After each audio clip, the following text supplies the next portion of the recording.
How's it going, everybody? Welcome to the channel. This is Big Day Dave, and this is the live stream for post episode 28. How is everybody doing tonight?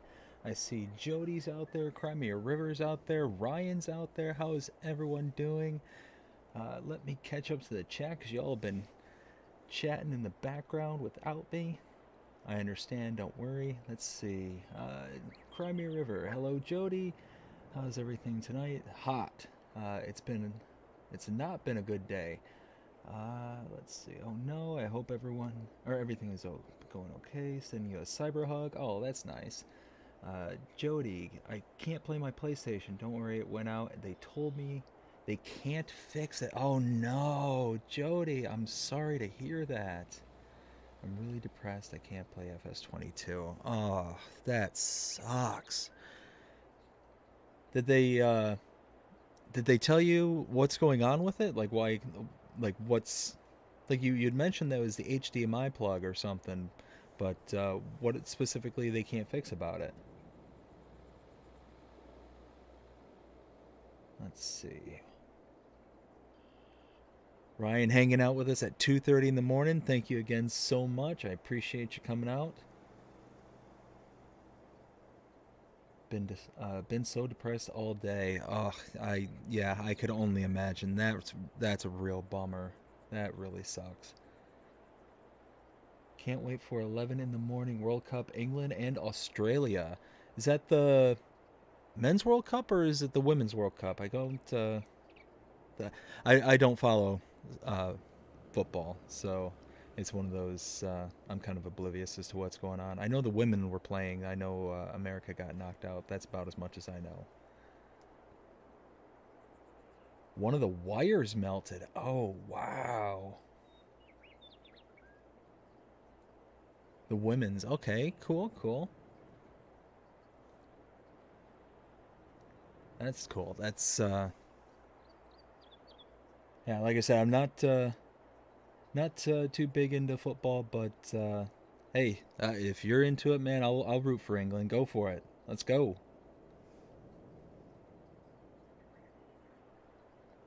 But Jody, that stinks. Was it the uh, PS4, PS5 that went out? Which one?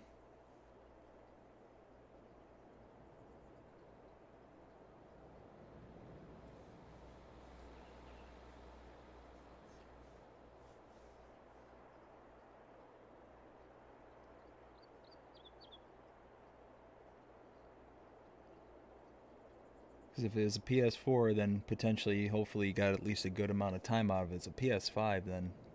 Oh, a PS5? No kidding.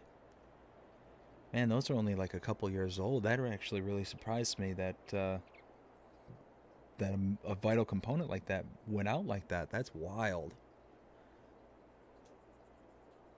Not still under warranty or anything like that. They could potentially get them to send you a new one or something. Is there?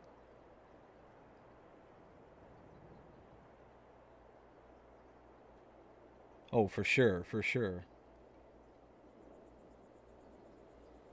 Check out the warranty. See if there's any possible avenues around there. Give PlayStation a call. You should be able to find like a customer service number. If you give them the PlayStation's model number and whatnot, they might be able to do something on their end to help you out. Let's see, uh, Jody, I know what you mean. When I was in the hospital, get depressed, can't play FS. Yes, yes. It's really wild about how being out of your normal routine just really kind of takes it out of you. And yeah, that really sucks. I'm really sorry. I wish there was something that I could do to help out or anything. Yeah, definitely check on that. You should be able to look up on Google PlayStation customer service number. They might not even have a phone number anymore. It might all be just done on like instant messaging or through emails and stuff like that. But you should be able to look up your model number. It should be on a sticker on either the back or underside of the PlayStation itself. Look up the model number and then tell them, hey, I'm having this issue, and see if there's anything that they can do. They might require you to actually ship it out to them, kind of thing. But it's one of those, who knows? Especially if it's a problem that's well known, if it's been happening to a lot of units, that they might already be aware of an issue and be able to help you out in that kind of a way. Uh, yeah, I hope so too. That's a real bummer. Hopefully you can work it out to be able to either get them to take it up or be able to get a new one somehow. Um, One thing I can recommend, I don't know about where you live locally, but I know in my area there's tons and tons of pawn shops, and you might be able to get uh, a PS5, at a discounted price, kind of thing. And seeing that we're in the middle of summer, most pawn shops are trying to get rid as much, especially electronics, as they possibly can. So if they have one in stock, you might be able to get it cheaper, and you might be able to, uh, just kind of go from there if you're looking to kind of, you know, bridge the gap, quote unquote. So something to check out. Uh, they say it is a common problem. So yeah, I would definitely check out, trying to figure out a way to contact PlayStation. Uh, and if it's a common enough problem, then they might have a recall or some kind of thing going to where they'd be able to, at minimum, be able to help out, especially depending on how old. Cedartown, Georgia. So I know when I lived up just north of Atlanta, there were tons and tons of pawn shops up in my neck of the woods up there. And yeah, so that might be another route. So if the PlayStation route doesn't go according to plan, definitely uh, a look. You might be able to get one for cheaper than trying to find one brand new and buying it in that regards, because it's like a new one's probably going to run another $500 or however much they are nowadays. But yeah, definitely give that a look. Um, let's see. Well, that really sucks, man. I was really hoping that they would be able to fix it for you and get you back up and running sooner rather than later. But ugh, that sucks. So, uh, what are we going to be doing today? Well, I've got a couple of contracts, and I need to get the fields up in the north, the 34 and 33, the ones I just bought in the previous episode. They're all harvested. Now they need to be just the general maintenance and gotten back up to speed. So my hope is to do these couple of mowing contracts while doing those in the background, because I got the contract here on 86. That's going to be turned into silage. And I've got two more on 47 and 49 over in the northeast. So that's what we're going to be kind of doing in the background, is getting everything kind of up and running on that regard. And I really hope that right now I'm sounding really, really good. I finally got the new setup for the microphone. Everything's all running smooth. I can see that it's actually, uh, at least the volume's going through and everybody can hear me, obviously, because you're responding to me.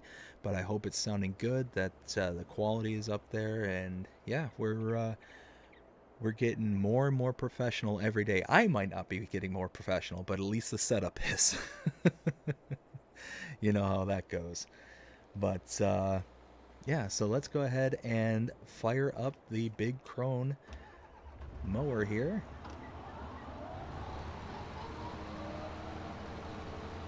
And one thing that I absolutely adore about this mower, if you're not aware of the kind of fast farming hack that you can do with this specific mower, right now I'm at the absolute top speed of this mower, 15, 16 miles an hour. Whoops, there's a pole right there.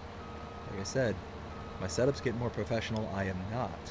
But there is a way that you can fast farm it. And the way you can do that is on PlayStation, I'm sorry, on Xbox, if you double tap A really fast, or on PlayStation, I believe it's the X button. It's the one that's at the very bottom of the right hand cluster of buttons.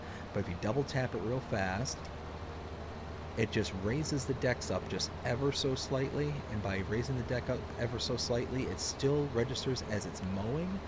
But once I get off this hill here,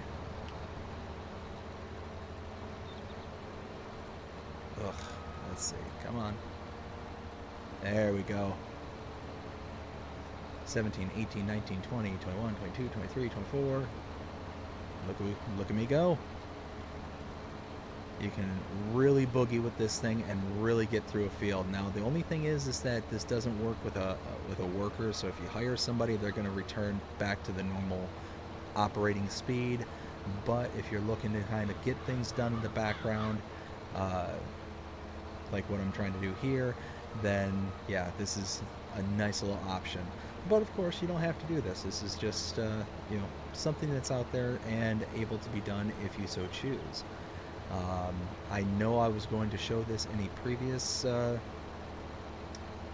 live stream, but unfortunately I think all my contracts were tedding contracts, so I was making hay, so I wasn't able to show it, at least if I remember right.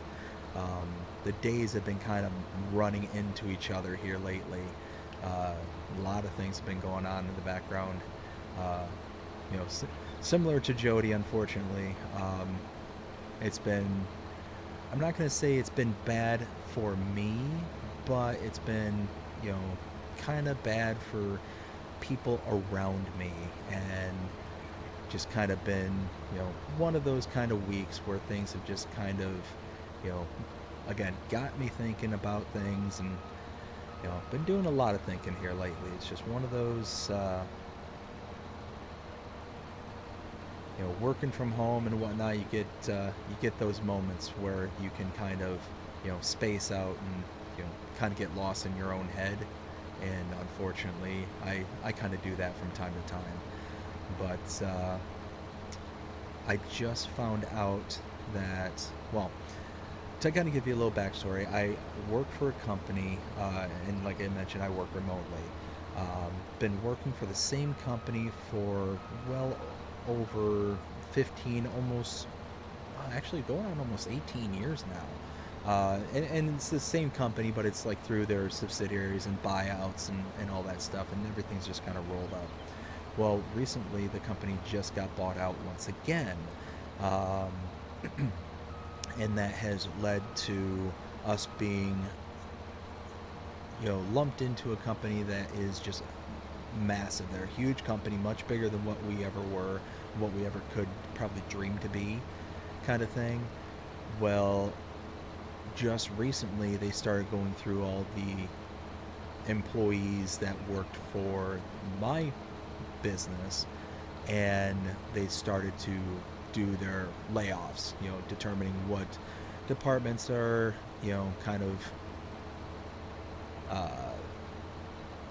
you know, extra and whatnot, things that can just kind of, you know, wherever they can cut the fat kind of thing, or whatever they deem to be fat. Well, my boss, who I really admire, this is a really good man, really liked him. I found out that he is actually getting let go, and, you know, part of the whole transition kind of thing. So it's really kind of, you know, messed with me this whole week, because like I said, he was really good boss. He's one of those kind of dream bosses where he came into the department that I was in, you know, probably about 5 years ago, and one of the first things that he did was go through the entire structure of the group that I work with, and, you know, re-examine things like pay structures for everybody to make sure that everybody's getting, you know, fairly compensated. Whoops. You know, making sure everybody's getting fairly compensated. And he actually went through and saw that I was severely undercompensated, and went out of his way to get me a very significant raise.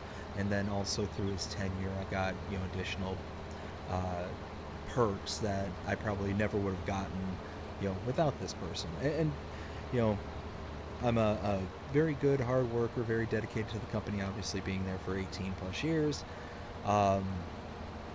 he was the first one where I felt like he's really kind of gone to bat for me, and to make sure that the people in his group are treated fairly, kind of thing. And I shouldn't say treated fairly. It's not like we're abused or anything, but he's really kind of gone above and beyond, making sure that everybody's good and happy, kind of thing. Because our department really is kind of a centerpiece in our operations, and without us, there's a lot of things that would have probably gone by the wayside by now. But yeah, so he is going to be missed. Going to really, really miss him. He's I never, because I work remote, I don't actually get to meet a lot of the people like in person, kind of thing. And I never got to meet him, other than through the teams and things like that, being able to kind of see, see through the video, kind of thing. But outside of that, it was just a real bummer, hearing that. Didn't get a chance to really, really do all the things that we kind of set up as goals for the department. So it's kind of a shame that, now we're going to have somebody from this new line of business that, ended up buying us out. So it's just left me kind of introspective, trying to, figure out, kind of my place and, how things are going to go after. So, kind of that limbo land of, oh dear, what's going to happen from here. So, we'll see. We'll see how it goes. Hopefully, things work out for the best. And, I'm certainly not worried about him. He's good, hard, dedicated worker, and he'll definitely come ahead on whatever he goes into. So, just wish him nothing but the best. Let's see. Let's go ahead and catch back up with the chat. Jody, I want to play Crater Lake. That's a map I wanted to play. Yeah, you had left that comment earlier about how you had given that a 5, and as soon as you said that, I was like, oh man. And of course, this is the one time that you have some issue with the PlayStation. So I felt really bad when I heard that. It's like, no, this is a map where I specifically remember you giving it a 5, like this morning when we were going back and forth in comments. And yeah, that's such a bummer. Let's see. Your channel is one of my brightens up my day. Well, I'm glad to hear that, Jody. I'm really glad to hear that. Like I keep saying, this is the one thing that I hope to be able to bring to everybody, is just a source of entertainment, and hopefully bring some joy and laughter. Sometimes we'll talk about kind of not necessarily touchy subjects or anything like that, but just one of those, not everything will be sunshine and rainbows, as we just discussed, but it's one of those that kind of leaves a more real conversation, a more kind of a friendly place to be. That it's gonna talk to everybody like I would want to be talked to, and pardon me. And oh hey, we are missing some. Come on, drop the decks. Oh, that helps if the button input works. But anyways, like I was saying, it's just one of those. Well, I'll quit waffling on and just say I'm glad that this is going to be a bright spot in your day. I really am. That's certainly what we aim for here. What I aim for here. Let's see. I didn't know that you could do that with the mower. So yeah, so this, and I'm trailing off here. This mower in particular, this is something that you could do as far back as 2019, as far as I'm aware. But yeah, if you just double tap the A button, or I believe it's the X button on PlayStation, you can do that kind of fast farm and kind of break the speed limit that it puts onto you. So it's a really kind of a nice way to be able to get through things, but like I mentioned before, it limits you on, only being able to do it with a human doing it. Like, you can't hire a worker and they're gonna, continue on going at, 26 miles an hour. But it is a very good feature, or a very cool feature, if you're just looking to get through things really quickly. Let's see. That's one of my favorite maps from FS19. I think I downloaded it one time on FS19, and it was just one of those that I kind of brushed it off, because I'm not typically a forestry map person. So when I did the series on Silver Run Forest, that series was actually incredibly difficult for me. And kind of give some insight behind the scenes, because that's what this whole live stream is. It's just doing the kind of lumber work and all that stuff. That kind of repetitive nature is just really, really difficult. That's why I really like maps like this, to where it can do pretty much anything. From, if I want to do some forestry, I can do some forestry. If I want to do mowing like this, I can do mowing. Arables, the whole 9 yards. It's just, you've got that good array. But on Silver Run, a map like that, or even the Crater Lake, being so reliant on forestry is like the main driver, those are very, very difficult for me. Now, I will say that there are a lot of mods now, especially for console players, where the forestry aspect is certainly less intimidating. So a good example is this kind of roadway that I created here, in between fields 23 and 27, to clear out all of those trees. It was one of those where I simulated that it took me all day, kind of thing, to kind of make it a little bit more believable for the amount of work that was there. Especially, because I had, in the story, had done it by hand, with a chainsaw, and by trailers, kind of thing. But for a good chunk of it, I actually used, let me see if I can find it real quick. I think it's under Productions.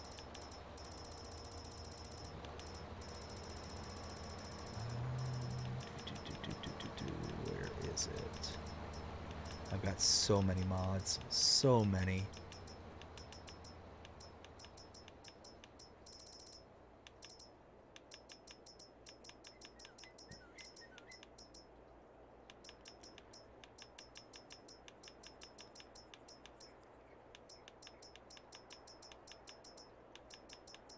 No, I must have went past it.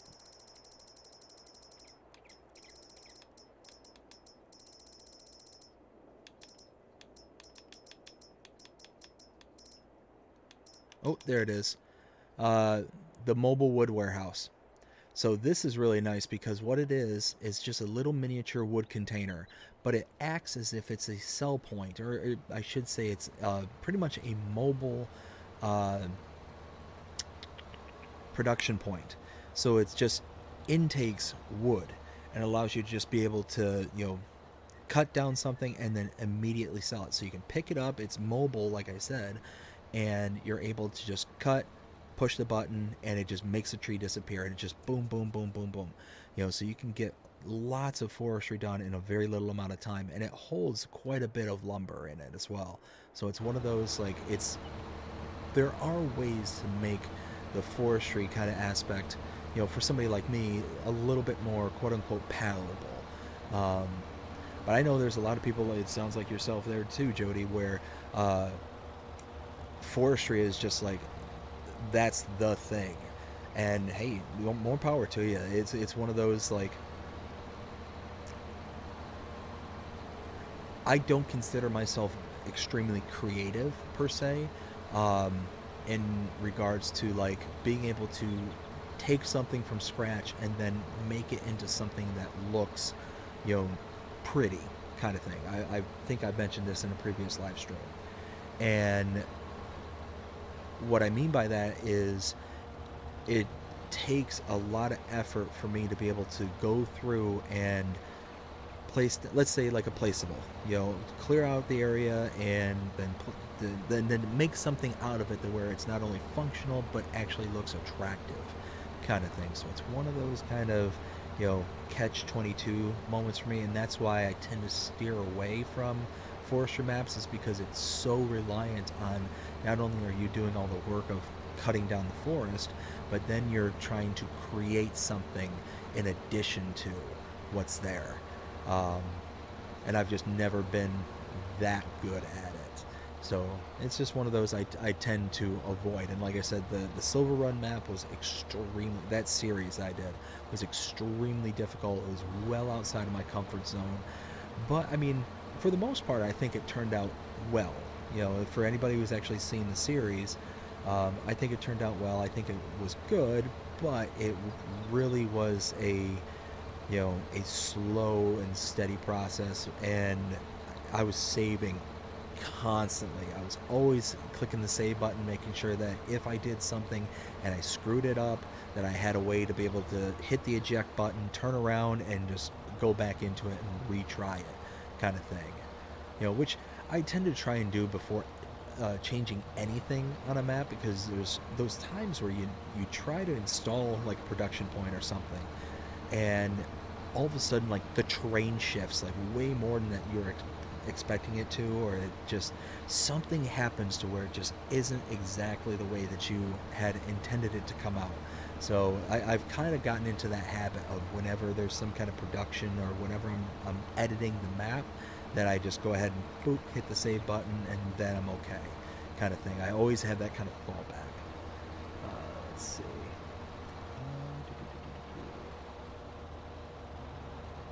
It's one of my favorite maps. Where is that? I suffer from rowback depression. I'm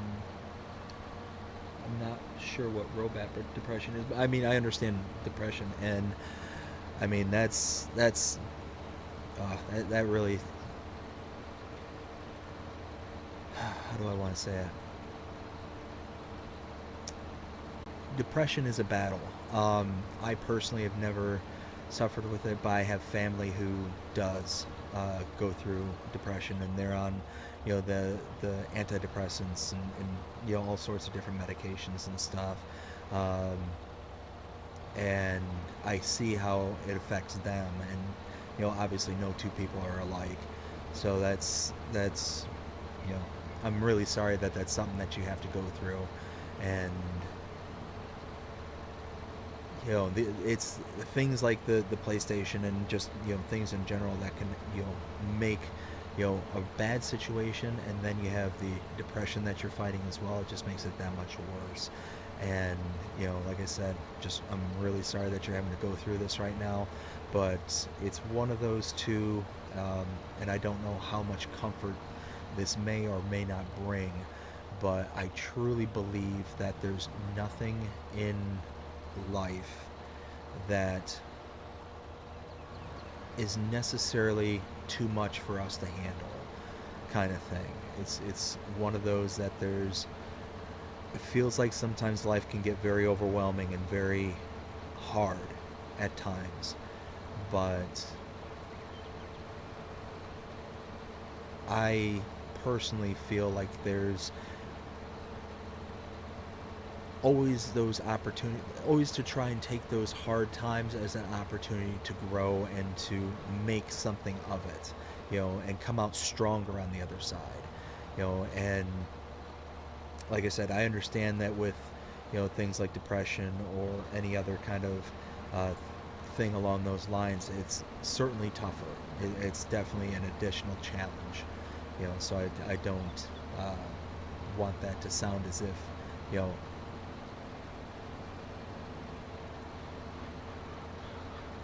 as if it is an easy task. It's certainly, everybody has, different levels of difficulty to deal with, kind of thing. So it's one of those that, even though that is a thing that you're going through right now, I think that you'll be able to come out of it you know, stronger, and you'll be able to, you know, figure out a way. You know, like I mentioned before, in regards to the PlayStation, there's, you know, hopefully a help service out there for PlayStation themselves that they'll be able to potentially lead you in a path, you know, depending on how old the PlayStation is, kind of thing. There's pawn shops where you could potentially find one at a discount, you know, find one used, kind of thing. So it's one of those that just gotta do a little research, figure out what's in your local area, what's available to you, and be able to kind of go from there. But like I said, you know, it's one of those that I think that when everything's said and done, you'll be able to get through this and be able to be like, man, that sucked, but I got through the other side, you know, kind of thing. So, like I said, I wish you luck, and you know, if there's certainly anything that I can do, I would, you know, certainly love to be able to help. You know, being hundreds of miles away and whatnot, and my options are certainly limited, but um, you know, certainly if at bare minimum just to be here and, you know, just to chat kind of thing, you know. So I hope that at a minimum helps. Let's see. I can't wait to play that map soon. Yeah, for sure, for sure. And you know, this is just a temporary hiccup, so it's one of those that you'll be able to get on there soon and be able to just go at it. And I look forward to, you know, hearing back from you here soon to be able to, you know, get your feedback on that map. You know, and if there's ever a way that we can uh, like share screenshots or anything like that, I would love to be able to see any kind of progress that you make once you get either a new PlayStation or whatever the case may be. I'm looking forward to it. Let's see. I love doing logging. It's hard to go through. I can appreciate that. I can certainly, you know, understand. Well, maybe not understand, but like I said, it's not something that I go through, but certainly can sympathize. Is it sympathize where you can? I think empathize is the one where you can actually understand because you go through it, and sympathize is the one where you, like. Anyways, sorry. Uh, hey, no problem, Jody. Like I said, if at bare minimum, you know, just want to sit on these live streams and just have a chat, man, I'll be there. I'll be there to, you know, just chat it out, kind of thing. You know, like I said, I might not be able to do a ton, but you know, be able to at least share some words of encouragement, kind of thing. Let's see. Wow. See, there the decks go again. I don't remember. I'm pretty sure we discussed this in one of the previous live streams, but you know, we had the wiggle, or we have the wiggle bottom tractors, but the wiggle deck track mower, the wiggle deck mower. I mean, that's what's going on here, and I don't know what it is that makes it do this.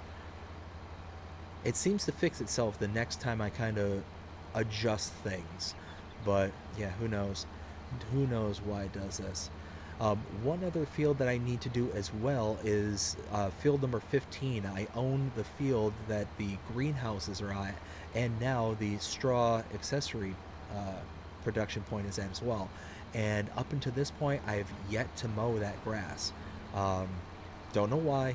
It just all of a sudden dawned on me the other day, hey, I've got a grass field here that I've never touched, or I haven't touched since buying it. So who knows?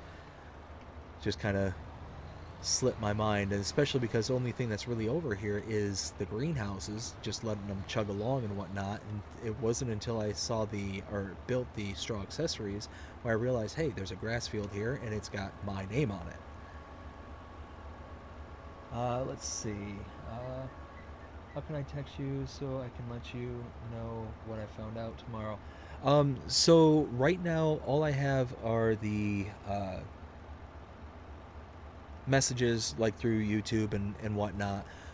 As the channel grows, I'm considering putting out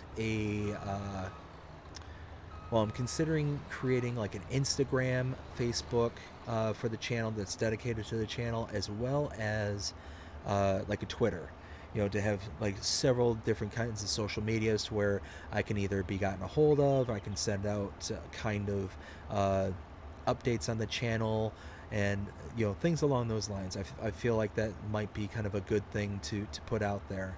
Um, any kind of updates.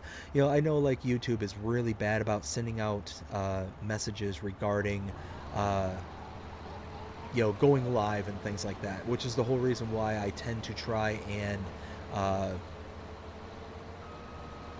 set up a schedule, or at least a scheduled event um, on. Whoa. I'm stuck. Come on, let me go. There we go. That's why I schedule the live stream at least several hours before, so as to hopefully be able to give people the kind of heads up that, hey, this is going to happen today. I obviously don't have a set schedule as to when I can and cannot stream, and especially because the streaming tends to happen as a result of an episode taking place. So it's one of those that I think that just having some additional avenues of communication may be a good thing. But I haven't quite decided whether or not that's going to be like something to do as of this point. As I mentioned before, my time is so limited because father and work and all that stuff. Don't know if it'd be a necessarily good thing to create additional avenues or not. But I also want to be able to I don't know. I'm very much interested in making sure that this channel grows and to be able to get out to as many people as possible, kind of thing. And I think that might just be an avenue that's a potential kind of thing. I don't know. What do you all think? Would any of you be interested in, like I said, in either an Instagram or a Twitter, or I guess it's now called X? I don't know what's going on there, but those kind of social medias that may make it easier to communicate. And in regards to taking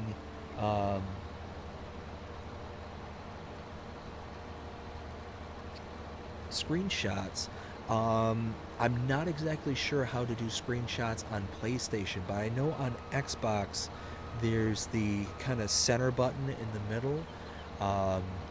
So I know there's a way to do screenshots on PlayStation. I'm just not sure of like the button combination to make it happen, kind of thing. And then how I end up having to do like my thumbnails and whatnot is I'm able to take a screenshot, and then I can send the image to my phone using one of Xbox's like dedicated apps, kind of thing. So I'm thinking that maybe if I create like a social media account, I'm also thinking about making a Discord. That I'm less sure about. I'm not even 100% sure on how like Discord works, or how it would necessarily function with the channel, kind of thing, or if I would potentially be making something that would then kind of go unused. I'm just not sure, kind of thing. I need to do more research. I need to kind of figure these things out, kind of thing. But it's just one of those. Once you take the screenshot and whatnot, and they're able to kind of have access to it, whether it's on a computer, your phone, one of those kind of things, then you should be able to then either go to one of those social medias and then put it there. And I think you can also share the images potentially in the comments. If not in the comments, then potentially in like I know there's like image comments that are separate from like the comments on videos and stuff like that.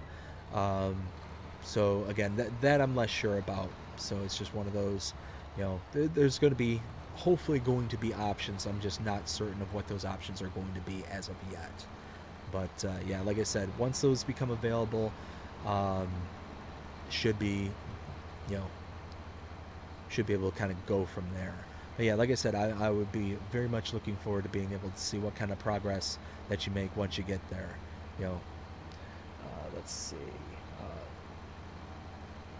Awesome Screamer and Awesome Guy. Is that supposed to be Awesome Streamer and Awesome Guy? And I hope that means me smiling.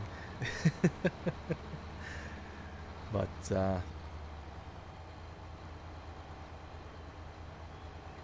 but no, if that's regarding me, then I appreciate you.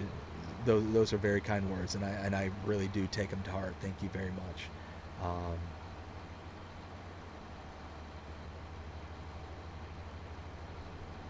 like I said, this is a place where not only I want to be able to kind of, you know, do the farming simulator like we're doing here and whatnot, but be able to like hang out, relax, talk with each other, be able to, you know, pick each other up if we need to be picked up, keep each other, tethered to the world when we need to be tethered to the world, kind of thing.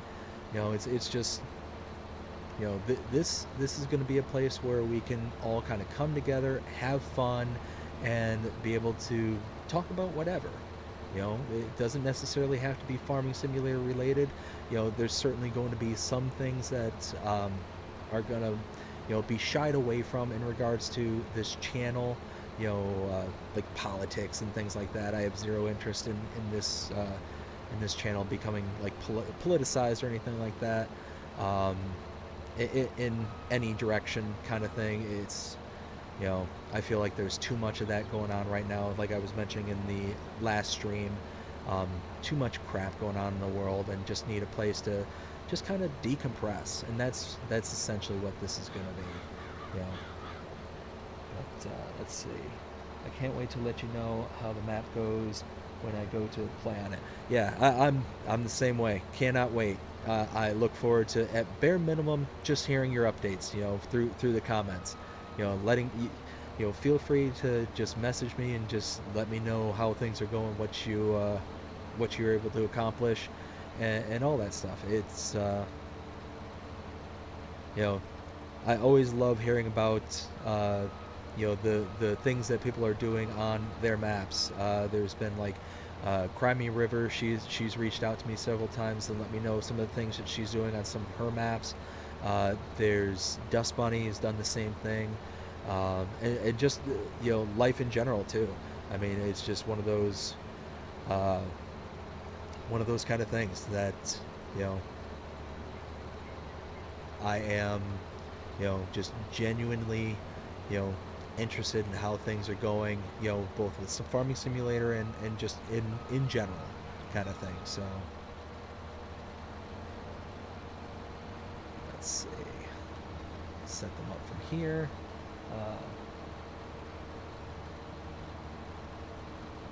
Yeah, that's what I love about this game. Yes, absolutely. It's so dynamic. It's so customizable, and it's honestly probably the most customizable game I've ever experienced. And I think that's like the greatest thing about it is,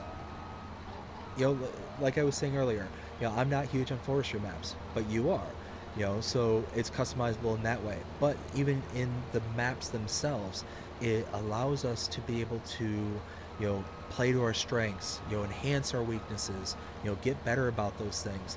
Like I said, I'm not good at being creative, but if I kind of sit there and take my time and kind of,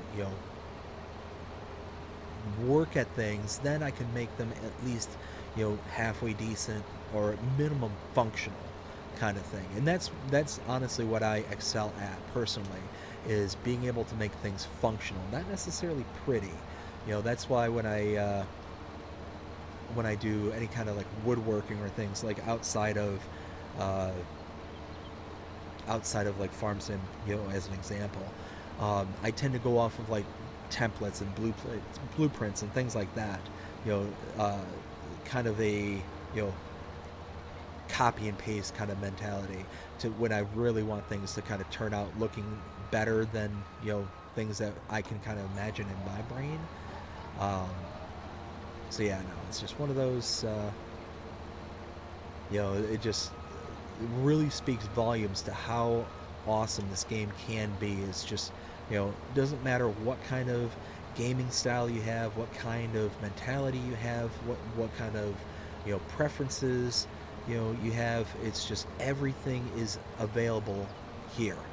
And it is so easy to be able to, get anybody, no matter what their strengths, no matter what their weaknesses are, and just find something that they are going to absolutely fall in love with. Perfect example is I've got family who had never played this game before, never even heard of this game prior to me. And I'm like, hey, check this game out. That you might be something that you're interested in. And they're like, okay, well, what is it? And I tell them, oh, it's something called Farming Simulator 22. And they're like, Farming Simulator 22? They kind of, sneered their nose and, kind of like, are you okay? Are you sure this is something that you want to recommend to me, kind of thing? And it's like, no, this is definitely something I want to recommend to you. And I'm sitting there explaining it to them. They're like, yeah, maybe there's something about it that could be cool. But then I finally got them to play it. And the moment that they played it, and they told me my description of it did not do it justice. And I don't fault them for saying that whatsoever. It probably didn't. But yeah, when I was telling them, it's like, look, doesn't matter what kind of playing style you have, anything like that. If you want to play like a super ultra realistic, that kind of gaming is fine. If you want to just play the game just to have fun, that's also fine. And that's the great thing about this game is there's just so much and can cater to just about anybody, and just about everybody's taste can be at minimum accounted for, one way or another. There we go. Let's see, once I get down this hill, I'll catch up. Whoa, there's a fence there.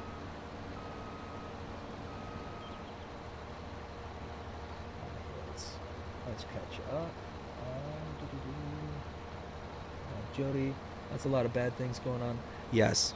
Right now there's a lot of crap going on, and like I said, it's just one of those kind of, bleh, try and keep this into kind of a positive area, kind of positive place to be in. So that's kind of what I'm looking forward to, with this channel, is just making sure everybody has a good time.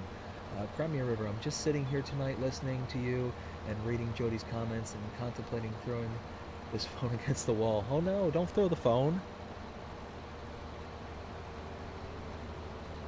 Don't do that.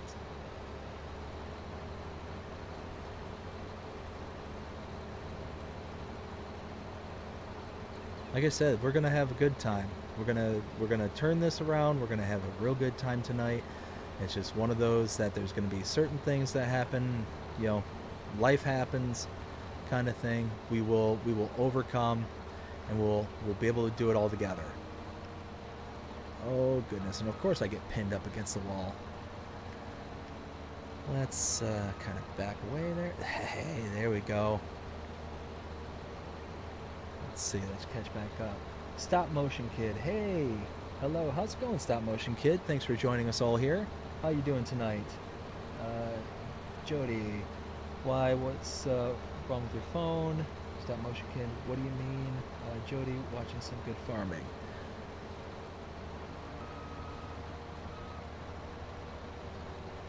Is something going on with your phone, Jody, or are you talking, not Jody, sorry, Crimea River, or is it, are you referring to the stream itself, like something that's being done or said? I'm curious.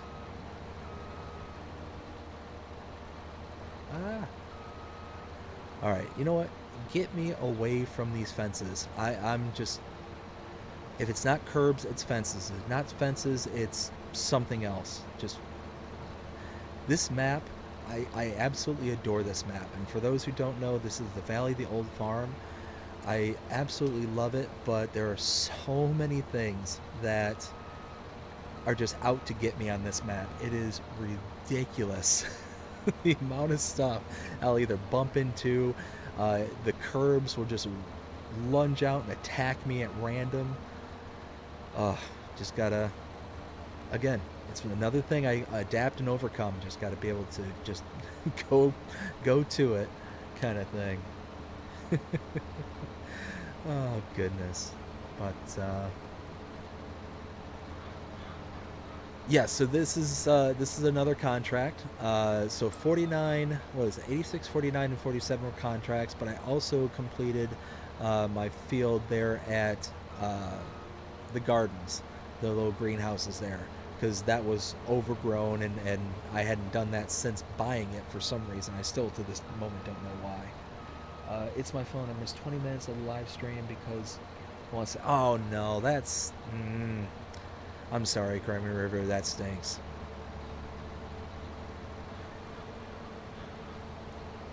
Is it one that, like, if you restart the phone, that it could potentially make it act a little better, or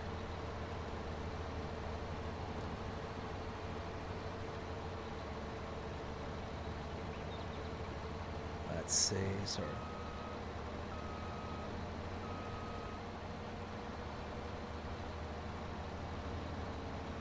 So stop motion kid, I don't know if you're still with us there, but I think I asked how's it going. I unfortunately can't remember. Thanks for stopping by. Um, yeah, if I didn't ask, I'll ask now. How's things going? Thank you for stopping, and yeah, there we go. So yeah, once we get done with this field here, I can then go back. Well, what I'll end up doing is I'll just send the worker. I cringe when I say that now, especially after the last episode. If you didn't catch the last episode there, the worker I had sent to the grain mill to deliver a bunch of, I believe it was oats, and the the worker dumped off the oats. They did exactly what I wanted them to do until they wanted to come back, and they ended up running over all the products that were there at the grain mill, and it got so hung up on all the product there that they got stuck. So I had to go over with my other uh, tractor, my little case tractor with the front loader on it and that adjustable weight on the back, and just pick it up and move it off of there. And actually, there's going to be a short that's going to be published tomorrow to all subscribers. Right now, it's out for channel members, but for all subscribers, it will be out tomorrow morning, about 8 o'clock in the morning. That kind of shows it all in detail, it occurring, or at least my discovery of it, I should say. Um, yeah, that was a fun discovery, needless to say. Let's see. Catch back up. How was the weather today where you're at? So, is the surface of the sun an acceptable answer? Oh man, it was hot. It was hot. Now, I will say that when I lived in Georgia, there, up, like I said, by Atlanta, just north of Atlanta, it was hotter. It certainly felt hotter in the summer times there. So what it is down here in Florida is that the heat will generally peak about 92, 93 degrees, like during the summertime. It tends to be where it peaks out at. But what ends up happening is that because we're surrounded by water, it's so humid and so muggy that it's just so oppressively hot and so sticky and nasty. At least when I was there in like North Georgia, yeah, it was hot, but it was a little bit drier of a heat kind of thing, so it was a little bit more tolerable. And oftentimes in the summertime up there, it was a lot more breezy. Down here, it gets really stagnant, so it's just that hot, sticky, just bleh. And you don't feel like you get any better. Like if you sweat and whatnot, like you don't feel any kind of relief because it's just that so much excess moisture in the air, kind of deal. So let's send the worker back here, and then this. So yeah, all the contracts I have going on right now, the 3 baling contracts, are all silage and they're all going to McFadden Farm. So we're going to go ahead and work on that portion of it now. I'm actually really impressed that this baler has already done 400 bales. That's the one thing I really like that they added to this game is the bail counter. Like I know you get the bail counter in the statistics screen, but it's one of those I'm really glad that they added it here for like a quick reference. Um, it's just one thing that's really cool. Let's see, Crimea River. I had to shut it down twice and get it to play a live stream.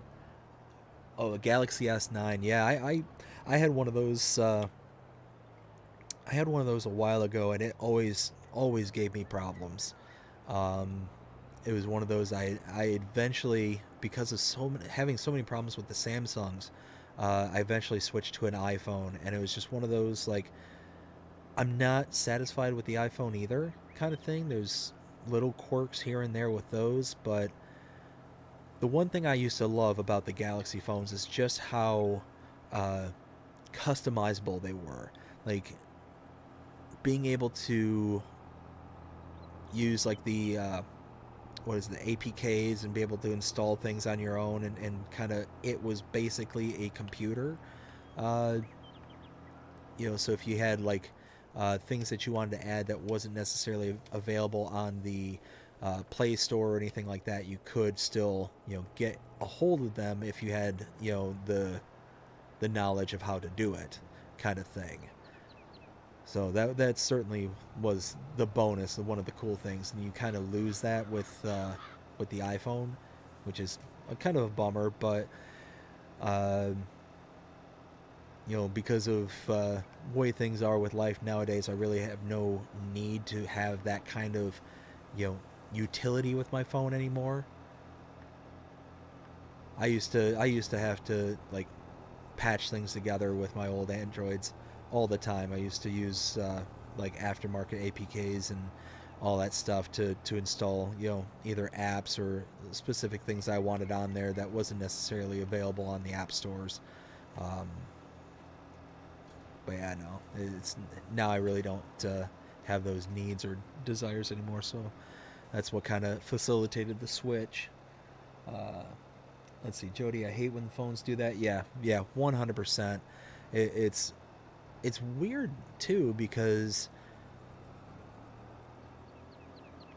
I feel like there's a lot of apps out there that really do more than what they advertise they're doing. And what I mean by that is, they'll sit there and, write things in the background of your phones or on your computers and all that stuff. And they'll be able to, like, get into conflict with each other, kind of like mods do on Farming Sim. You'll have a mod that gets released, and all of a sudden your entire game crashes. A good example of that is what Mr. Sealy P experienced not too long ago when he was doing the Carpathian Countryside series. He had a trailer, a pack of trailers where the what was it? The contract actually picked up that it was a part of the borrowed equipment and tools. And what ended up happening was the contract picked it up, and he had saved and exited like halfway through the contract. And when he tried to go back in, his entire save file was just gone. He couldn't load into it. It would just sit there and get to a certain percentage and then just nothing. And I guess one of his viewers had said that they experienced the same thing, had gone through all the various mods and whatnot to try and get their save to come back up, and they eventually discovered that it was indeed one of the trailers that was causing the conflict. And it's just, I guess long story short, is just kind of one of those. What is going on? Why? There we go. Um, One of those things that it's weird and how those kind of things that don't have necessarily anything to do with the other, in the case of the mod hub, our mods and whatnot, how they can conflict and do things that you don't intend them to do, kind of thing. I really don't know why I kind of got into that kind of spiel there, but one of those kind of observation. Let's see. Crimea River, by the way, the new mic sounds good. Oh, awesome. I'm glad to hear that. Um, yes, and you know what? Crimea River, thank you again so much for your generosity to the channel. Being a tier 2 member, it's because of you and the other members that help make this possible. It's helping the channel grow. Um, so yeah, thank you so much. I'm glad that it sounds real good, that it's coming in clear. Actually, funny story. Funny story about the mic. So I gotten it all set up the other day, and as I was, you know, getting the microphone all set up, so the way that it works is it's got a large mic stand. I guess they call it a boom arm. Um, that leads to a shock mount, which then leads to the microphone. Well, the uh, boom arm just has a pressure clamp on the end of it, and where I have it set up, I have it set up on the coffee table that's next to where I sit to do my recordings. And as I'm sitting there trying to set it up, I'm wrenching down on the clamp to get it to be as motionless as possible, to where if there's any vibrations or anything like that, it's going to then transfer into the shock mount. And what ended up happening is, apparently I don't know my own strength, and I was turning and turning the clamp, and all of a sudden I hear pop, crack, smash. And I'm like, what was that? And I looked down and I realized that there's a glass topper to the coffee table, and it just sits right on top of the wood for the coffee table. And yeah, I ended up just torquing it so hard that it actually smashed and shattered the glass underneath it. So I'm gonna have to go out to a local glass company. There's one just down the road from me. From past lives, I knew, I had worked with them. My father, was a general contractor, is now retired, but we ran a lot of business through that particular glass maker. So I'm gonna have to go up there and get a whole new sheet of glass made up and have them kind of rounded over to soften the edges and all that stuff.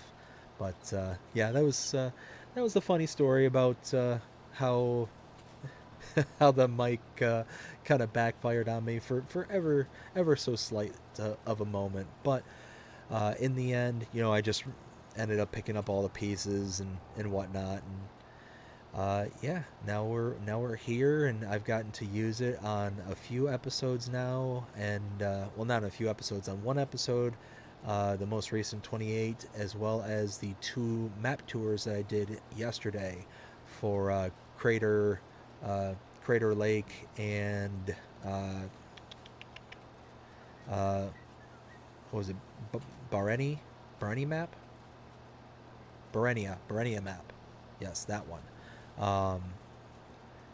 And yeah, listen to the edits and all that stuff. I think it sounds good, and I'm very, very happy with the setup.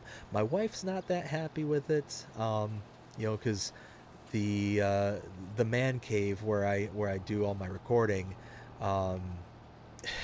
she says that it's supposed to be a living room, not a recording studio, and she's right. She's 100% right. It's looking more and more like a recording studio, as I progress down the YouTube rabbit hole.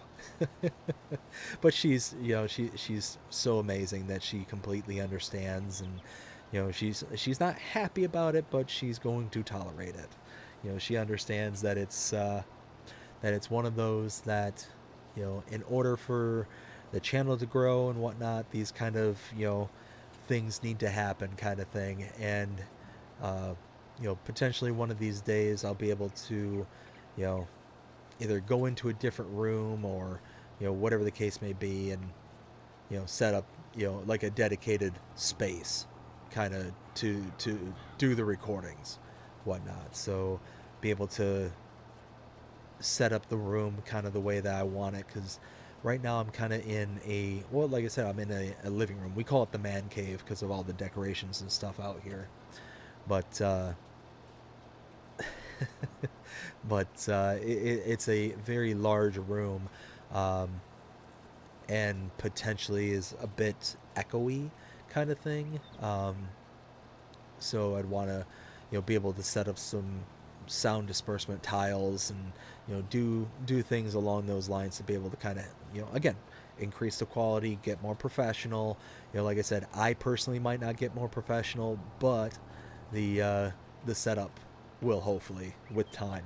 But again, Crimea River, thank you so much for being a tier 2 member, and let me do a quick shout out to the member program. It is a way to be able to help set up and support this channel. If you are at all interested, please check out the join button that's below, or the join button on the main page. You get specific perks depending on what tier that you sign up for. If you're a tier 1 member, then you get the opportunity to have custom badges, custom emotes. You also get the ability to have early access to edited content. So those drop as soon as they load onto YouTube and become available to, well, the way that YouTube works is that once it goes through standard processing, then it becomes available to view. So that's when it becomes available to the members. And then once the first 5 o'clock of, well, I should say once the first either 5 o'clock for episodes and 8 a.m. for shorts, those then become available to the public, and that's the first available one after they drop. So you get early access as a tier 1. As a tier 2, you get specific shout outs on the live streams, which is what I'm doing here with Crimea River. Thank you again so much. Yeah, so it's certainly appreciated. It's not anything that is expected. It's not anything that is mandatory or anything like that. So it goes directly into supporting the channel and allowing us to grow the space and be able to produce more content, better content. And as you can see, and as you can hear, we've got better content coming in, and hopefully crystal clear, high definition sound. Is yeah, like I said, very, very happy with the setup right now, very happy with the mic, and it is because of the channel members and those who help support this channel that's allowing it to be possible. So thank you everyone for your considerations, for your any kind of donations.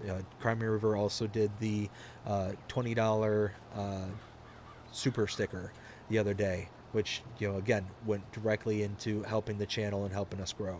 So thank you all so much, greatly appreciate it.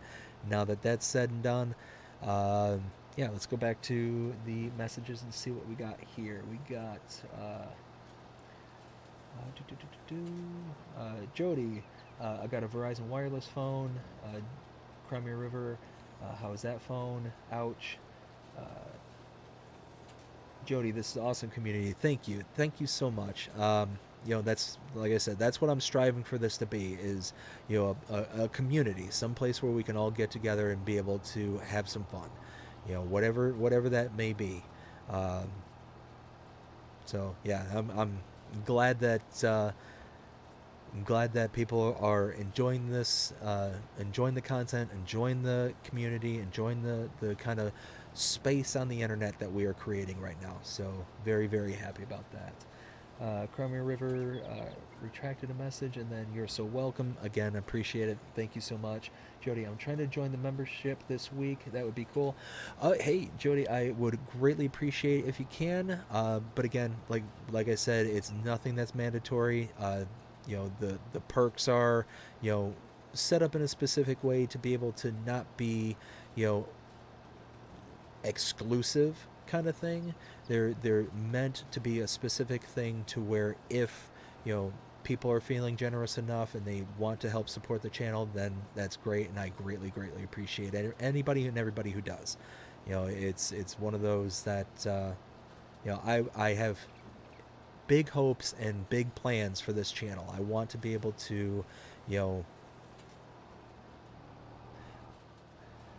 what I've told my wife when I first started this channel is that I'm around this for the long haul. I want this to be something that, is going to be, successful in every possible quote unquote metric that it can be successful. So it's wrong button. So I want it to be able to, produce good content, be able to produce as much content as possible, kind of thing. Be able to do bigger episodes, bigger live streams. It's just, like I said, there's so many ideas going through my head right now as to how I would love to see this channel progress. And as we continue on, this channel is growing. It is doing really good. By my anticipations, because as I had mentioned many times before this, I wasn't anticipating even getting to this point in the channel. It was just one of those, I was doing this to just build a space and to have fun. And I'm doing that. I'm doing this to where, we're creating this space, we're having fun, and it's getting bigger and bigger and bigger by the day. Last I checked, we were up to 680 subscribers. I didn't even think I was going to get 6 subscribers. And the fact that we have 680, we've got multiple channel members, it's just amazing. It is just an amazing feeling to see that this is growing day after day after day, and new people joining the channel, new people joining the streams. We got, or at least we had, stop motion kid. Ooh, hey, pay more attention to the road. We had them in there earlier. I don't know if they're still on there. We had Ryan earlier, kind of thing. What's great is we're getting people from all over the world. Ryan is a perfect example of that. It was 2:30 in the morning, their time, over in England. It's so cool. I still have a really hard time wrapping my brain around that concept that there's, that I'm being viewed by people not just in my local community, but just all over the world. And it's really cool to see how this is developing and how everything's kind of progressing. So yeah, it's excellent. It's so cool. Let's see. Do you drive a crazy sometimes? Sorry, Jody, I don't understand what that means. Crimea River message redacted. Oh, wait, I already read these. Yes, okay, so the channel memberships. Crimea River, can't wait to have you join me as a member. Can't wait to have you. Yes. Sorry, it took me a second to realize you were talking to Jody on that one. Jody, yes, that would be cool. Both be members. I mean, like I said, that would be awesome. I greatly appreciate you even considering it. So it's one of those, can't wait to see you there, kind of thing. And then Crimea River, yes, it would, Jody. Yeah, that's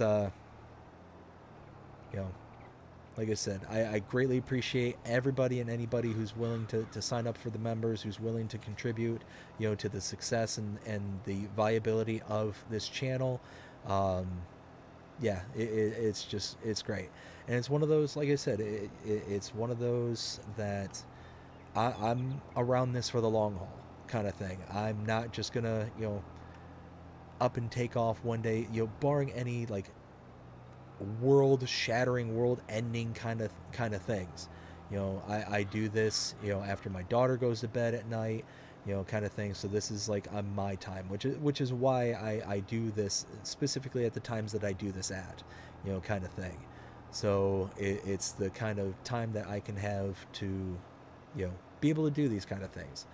So yeah, look forward to I look forward to seeing where this channel takes us, where things go from here. Let's see, can I get a hold of that little chunk in the corner without getting stuck?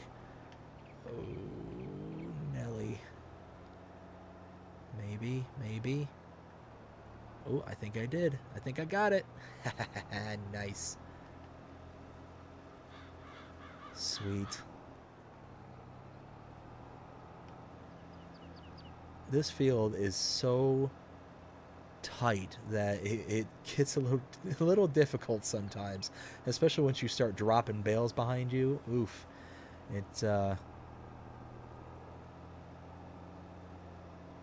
you figure it's pretty much, closed off at the extreme edge of the fields, or not even the extreme edge, the right border of the fields, on three sides. It's only the one side there on the bottom of the hill where it's actually kind of open. And then, of course, I go ahead and fill it up with a production point. Let's turn that off. Let's see.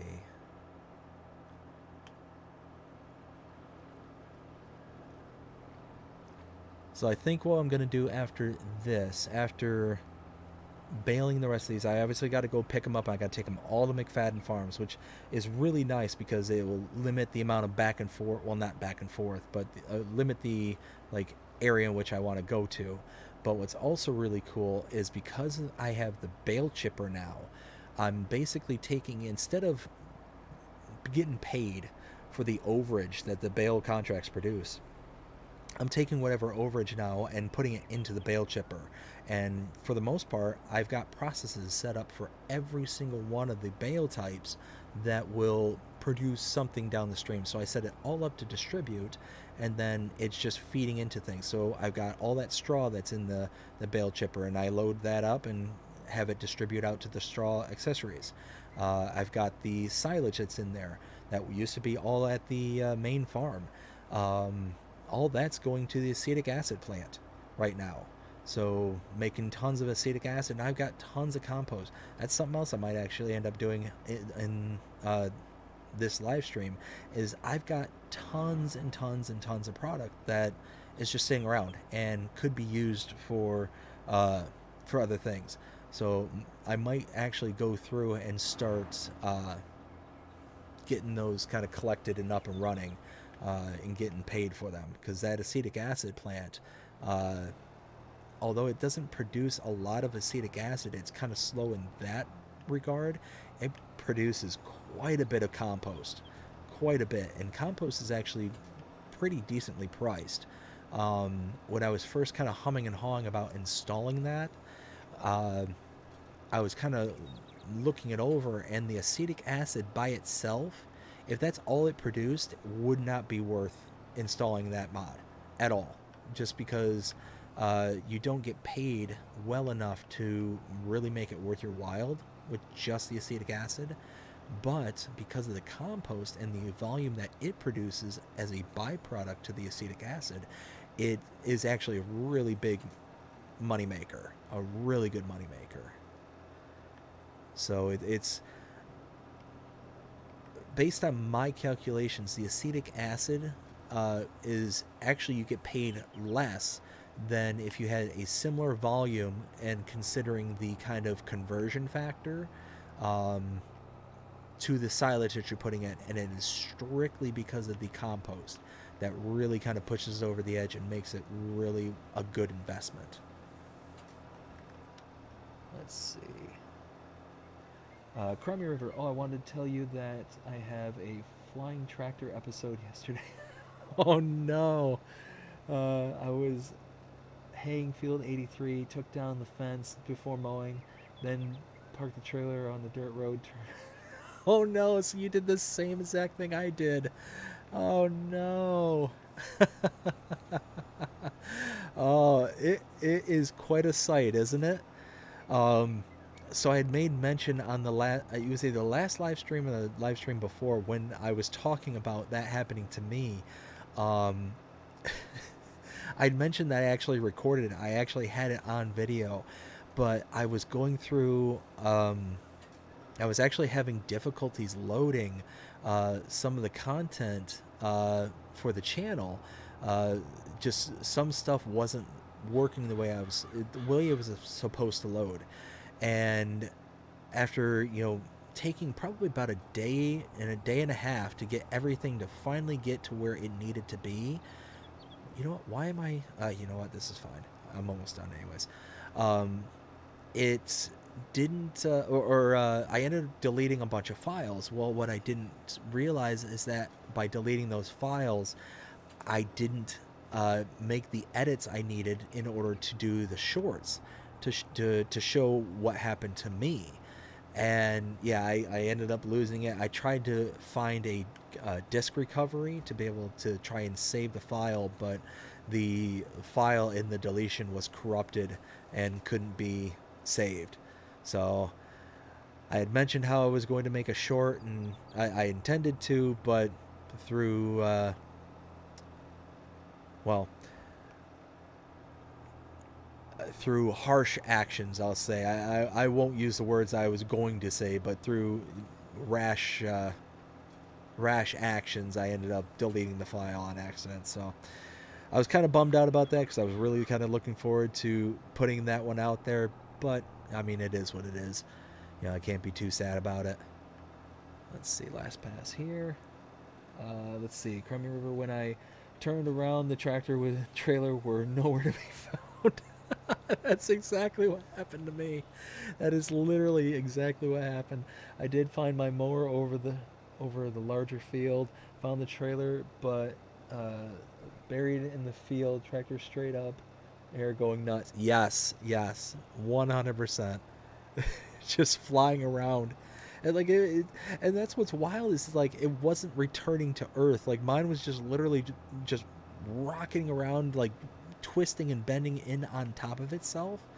So it was just the wildest thing. And man, I wish I would have saved that file. I wish that it didn't, you know, I didn't just get into a hurry and was just sitting there,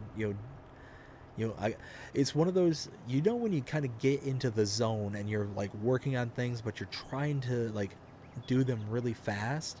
Well, that's what happened to me. As I was in the zone, things were finally starting to work the way that they were supposed to work, and then all of a sudden, boom, it ended up. I ended up deleting the file, emptying out the trash right after that, and it was maybe about 30 seconds later when I was like, doo, okay, I'm working on something else. No, like the wave of panic just set in, and I'm like, no, I wanted to make that clip. And I'm sitting there looking through the trash and nothing's in there. It's like, no, why did I do that? So I'm sitting there doing all the research I can. It's like, can I save this file? Can I ended up installing like I said, a specific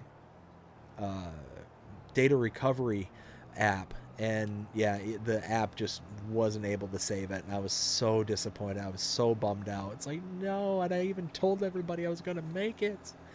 So yeah, that's unfortunately that's what happened to that. If anybody was looking forward to seeing that short, I think that would have made a good blooper, but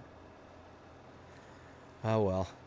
And I don't want to like try and recreate it like on purpose kind of thing, even though it was I didn't say anything during it, so it's not like me reacting to what was going on. I don't want to recreate it because I ended up having to buy a brand new baler because it just disappeared. I couldn't find it anywhere on the map. um, and even when I did the uh, tag the equipment on the map to get that green spire in the air to figure out where it was. Yeah, no, nope. It was gone. It was just gone. Nothing I could do. Let's see, Crummy River. I ended up having to sell them both. Lost the hay and the trailer, but it said that I could finish contract. Well, that's good at least. At least you didn't lose on the contract and had to get all new equipment. Ugh. But yeah, no, that's literally and mine was, I had this same exact setup, the tractor, the windrower, and the baler, and I'm just sitting there, and I deactivated the fence just to kind of leave very quickly to go on to the next field, and then reactivate it because I thought I was far enough out. And I just figured, oh, well, worst case scenario, what's going to happen? If I'm parked over it, it's just going to lift up the thing. I'll have to go back and unactivate it. Nope. It sent it sent it into the air like a nuclear bomb just exploded and just sent it flying across the screen. It's sitting, like I said, the windrower and tractor were glitching so bad it was just like wrapping around itself like it was a pretzel kind of thing. Like it actually broke the animation of it to where it just did not know what it was doing. And then when I looked at the kind of miles per hour on the tractor, it was in like the 6 digits. Like it was like a ridiculous amount of speed that the tractor was going. It's like I was just sitting there just rolling the whole time, like just laughing and laughing and laughing. It's like, really, this is what happens?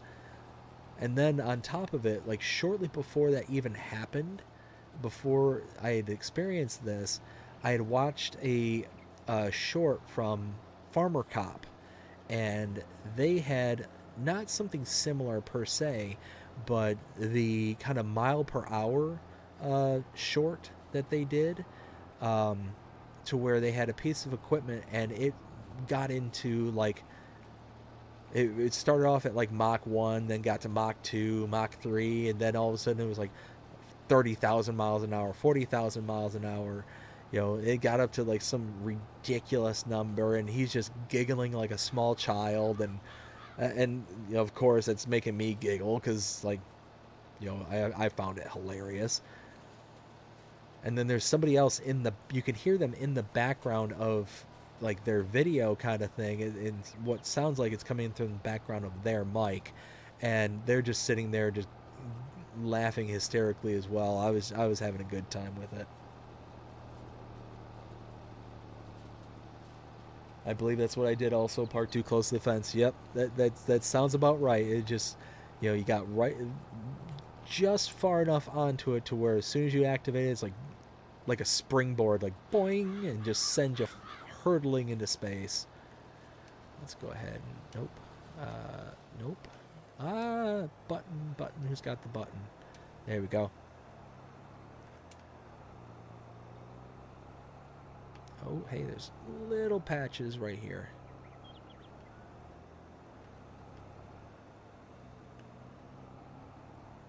Oh dear. Oh dear. No, let me go. Let me go. Be free. I want freedom. There we go.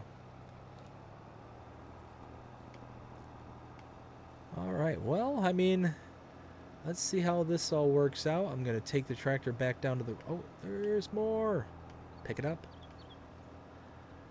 But I'm going to send the tractor back with the worker, and then I'm going to grab my truck and trailer and start picking up... Oh, nice. Made one last bale.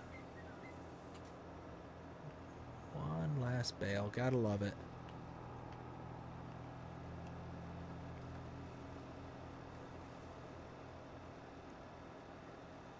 Alright, so like I said, we're going to just send a worker, just like we did with the tractor. Here, let's... Nope. Deactivate all that. Pick that up. Okay. Now that... Well, gotta save. Boop, boop, boop, boop, boop, boop. There we go.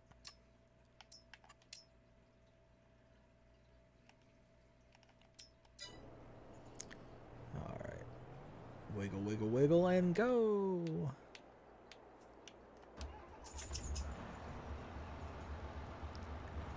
Let's go ahead and park this out of the way, because as soon as that Steiger comes back... Steiger!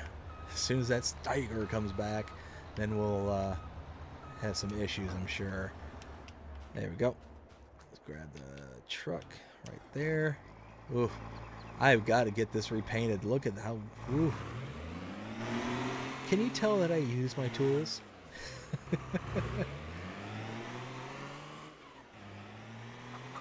Yeah, see, look at that. We got almost 3 whole boxes of eggs. Yeah, definitely going to have to consider going around and picking some stuff up. Alright, now 20 bales at a time.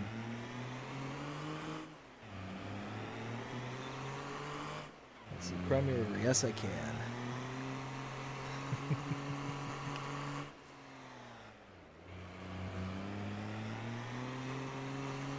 So let's see.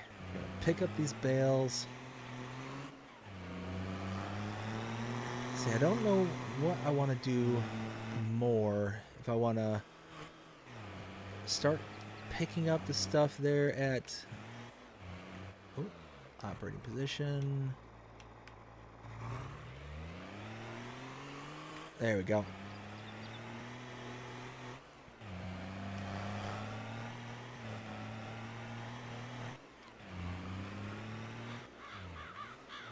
Oh dear, oh dear.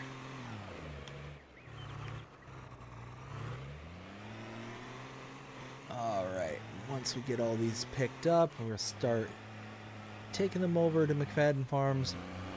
Anything that's left over from any of the contracts, those are going to go directly to... Whoa, yeehaw! Those are going to go right into the chipper, and because these are contracts, these are all silage already, so I don't have to worry about, you know, the waiting portion.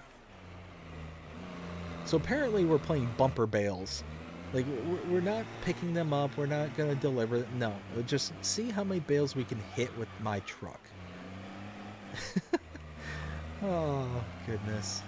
It's going to be one of those kind of streams.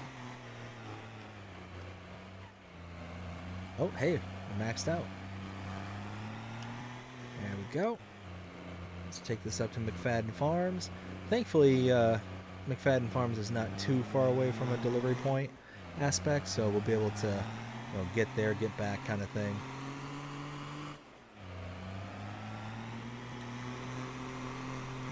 That is one thing that's kind of weird about this trailer is it doesn't matter how much weight is on it, the bales, all that stuff, is that it always naturally limits the truck to about 60-ish miles an hour. Like it struggles to get up above 60. Not exactly sure why it does that, but it does that. One good thing I will say about that is it makes the truck a little bit more controllable as I drive around. So that's always nice. Now let's see. So because... Oh wait. Ooh, yeah.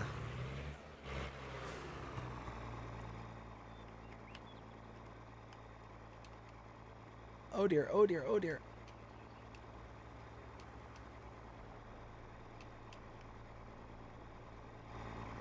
Did that take... okay. I'm going to presume that that took everything and that everything is on the up and up. That's one thing I wish that Giants would bring back from that was in FS19 that has yet to show up in FS22 is the collision camera disable. I miss that so much. Just that sharp judder of when the camera just wants to zoom in because it recognizes something in your path is just so jarring and so unnerving. It just drives me nuts. I wish that Giants would do something about that and make it to where it was disableable. Disableable? Is that even a word? You know what? It is tonight.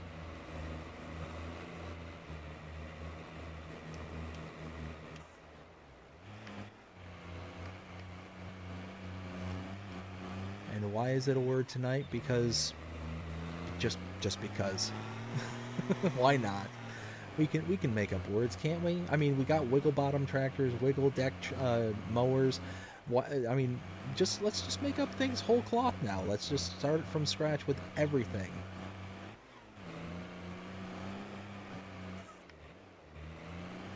There we go.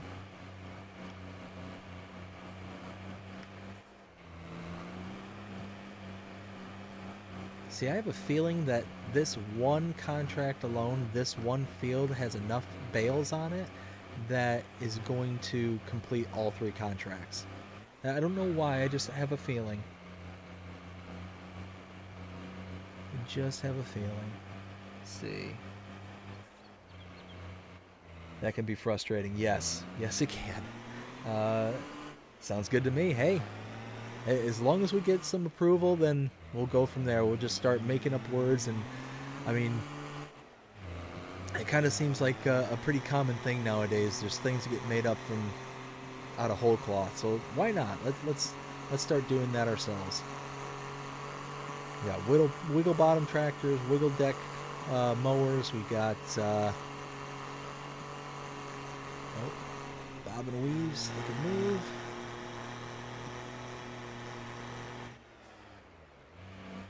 Let's see, what else can we come up with? We got Jasper, the farmyard ghost. We are certainly a creative bunch here at this on this channel. This is let's see. Nope, nope, nope. Stop. There we go. See, that camera collision, I swear.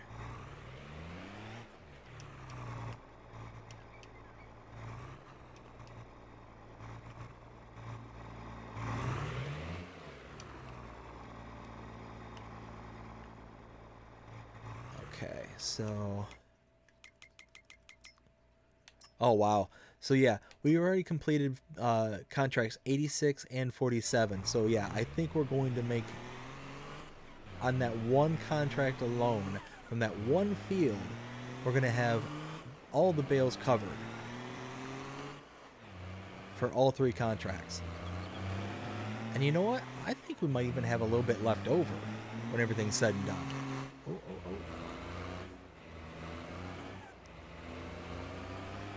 Let's see. Being creative. There's a pole there. You saw it leapt right in front of me. I don't take responsibility for it. Oh, goodness. Yes, being creative can be fun. It really can. It's one of those that, like I said, I don't consider myself very creative. But when I can do things like this, then yeah, I certainly feel more creative than what I normally do. Oh, goodness. So let's keep picking these up. Yeah, we got every bit of a whole trailer. Oh, did I miss some right there? Oh yeah, there's a little bit of grass right there that I forgot. I mean, it'll sit there until the next time I mow and do the contract, so I'm not going to bring back the tractor just to pick up that little chunk there.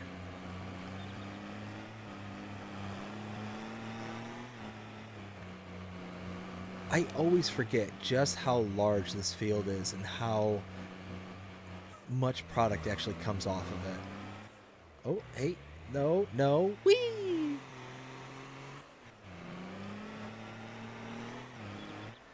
Gotta love. Oh, of course, one bale left over. Of course. You gotta love that need to just come back for one last little bit. You know, contracts are notorious for that too, where you like if you're doing a harvesting contract, perfect example, and they give you a trailer and you get like 99% of the contract, you know, delivered kind of thing, and then that one like 1,000 liters is left in the harvester that just forces you to have to come back for that last load before you can actually like finish up and do whatever. It's like, oh, why couldn't I have a trailer that was like just like 2,000 liters more? But then, of course, that throws you off for the next time you do contracts, and you always end up inevitably 1,000 or so liters short, you know, in the trailer. So you're always having to come back and do one last run kind of thing.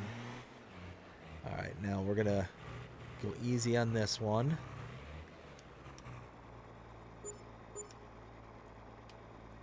See, look at that. All 3 contracts are complete. That's crazy.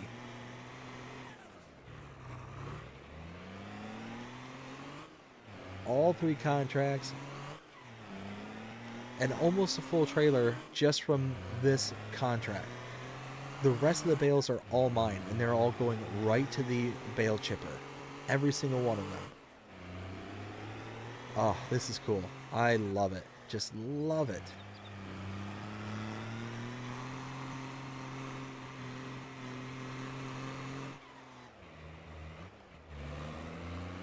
There we go.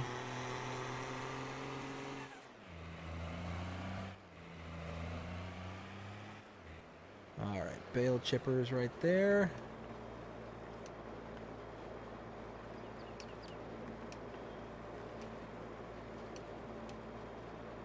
And then let's check out the bale. Oh. Well,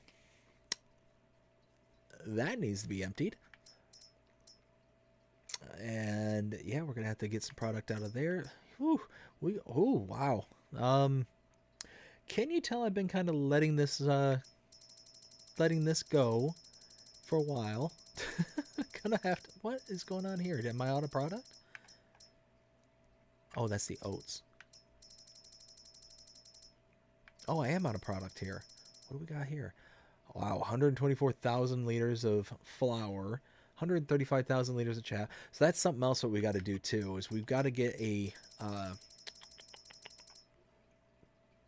So something weird happened with this production site. As many of you know in the previous episodes, I have had chaff boxes just appear, which is not normal. But then all of a sudden they stopped appearing, and now only thing that's appearing is pig food. Oh, you know what? My wife is trying to get my attention. Hold on just 1 second. I'll be right back.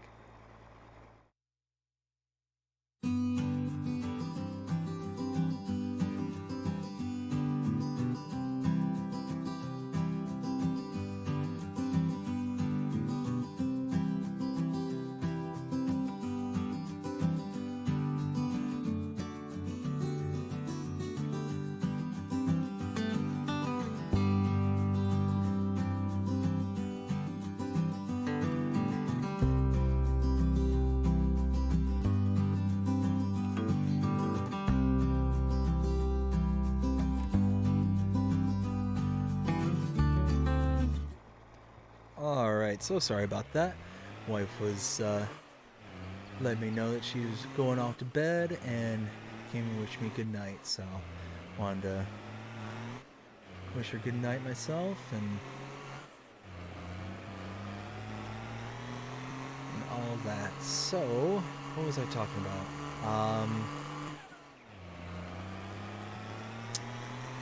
Something to do with the bale chipper, I think. I can't remember.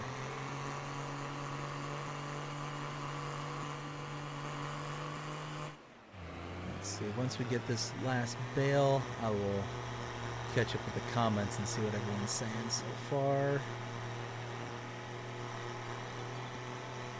Let's see. Pull in here. There we go. Yes, I am operating. And swoop. There we go. All right, let's see what's going on in the chat. Love it when you go, love it when you go airborne hitting a bale. Yes, isn't that fun? Like, just run it right over and whee! That's why I love mowing that field. It's one of my favorite. Yes, it's so productive, and you get so much off of it. Like, if I go back, I think that's... Oh, okay, I remember what I was talking about before. I'll come back to it, though. Yeah, you look here, 737,000 liters of silage, and all of that's getting pumped into the acetic acid, which you can see here, 78,000 liters of compost, almost 20,000 liters of acetic acid. Yeah, I mean, that's going good. But what I was talking about before was the production site here, the grain mill.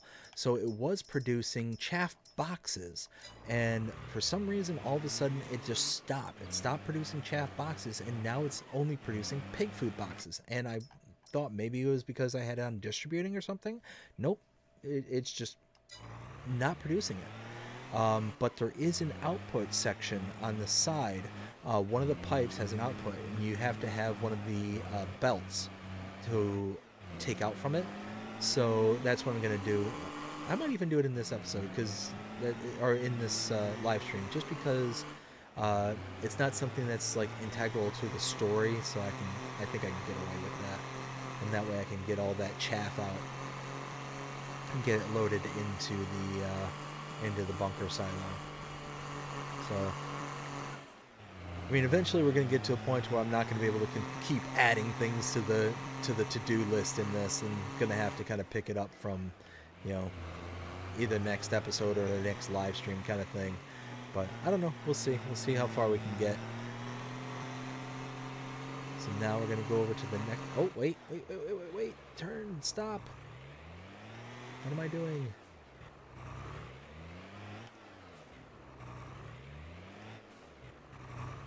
I've got those bales right there. Might as well pick those up too.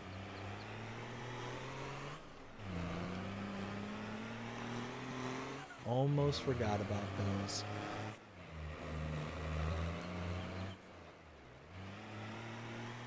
See, that's how much I just don't think of this field. Like, I still don't associate this field as being mine. So I just forget that it's got product that's even there. I need to get better about that, because it's, you know, there was, what, 5 bales there that I could have had maybe a cycle or two ago. So, who knows. But it's also getting to the point to where in this Let's Play where you're getting so much stuff that's kind of chugging away that it gets harder and harder to remember all the various things that you have going on, kind of thing. Like, you get to a tipping point with, I mean, it's inevitable with every Let's Play, or not even Let's Play, just every game, that once you get to a certain point, you have so many things going on and producing and making you money that you forget what those things are.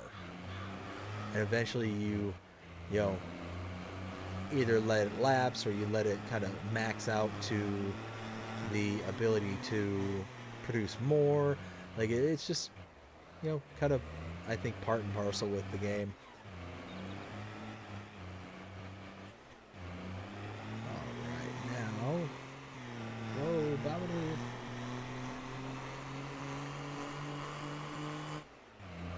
Yeah, see, so we have another 20 bales between those two fields, and then we're probably gonna, 19, but then we're gonna have, you know, at least another 20 or so on the next one. So each one of these bales is what, like 7,500 liters. So I mean, it produces a lot of overage.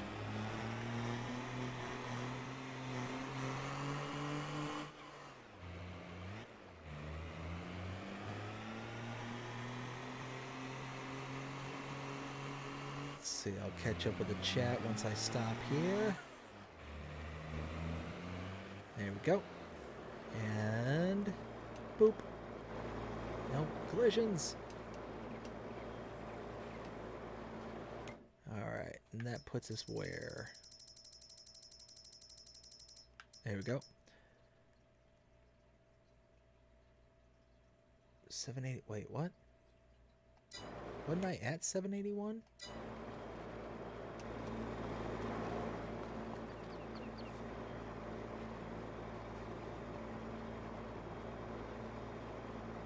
Am I just losing it here? I thought I had 781,000 liters of silage. I don't know. Maybe I'm mistaken. Oh, hey, there's a pole there. Let's see. Oh, that's right. Crimea River is easy to miss that field when it's behind that building. Yes. I did have that much. So it didn't update. I'm not going crazy?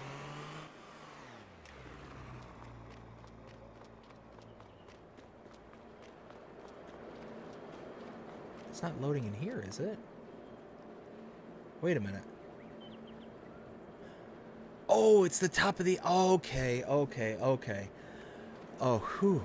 I started panicking there. It's the top of the hour. It's 13:04. So the silage distributed over to here, and then I just refilled it. I just created the gap. Whew. Okay. Okay. That that startled me. That really worried me.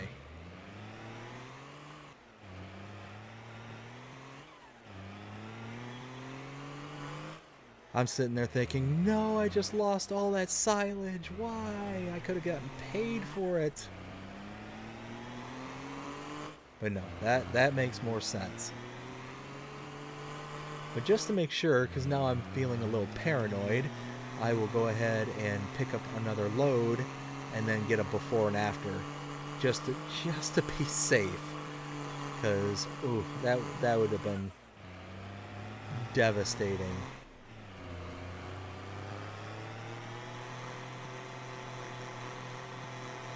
Alright, so we got all the bales off of that field over there. Now we're coming up to this one here.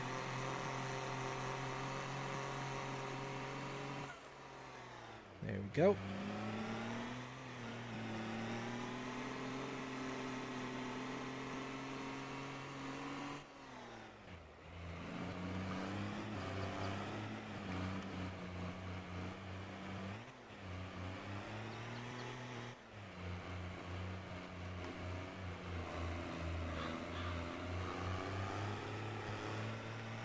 There we go.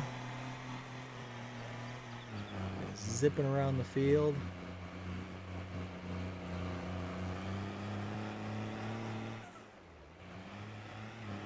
Perfect. There we go. So 15 more bales. Like I said, we're going to go over there and we're going to get a kind of before and after count just to make sure.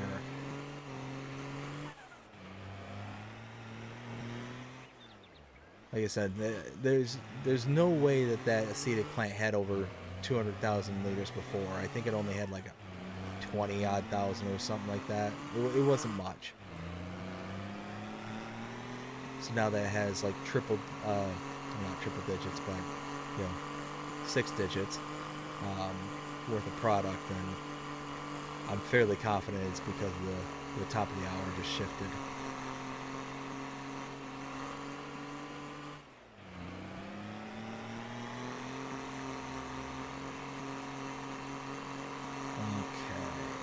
Now, pop over here. Oh, don't do that. Don't trip right at the finish line.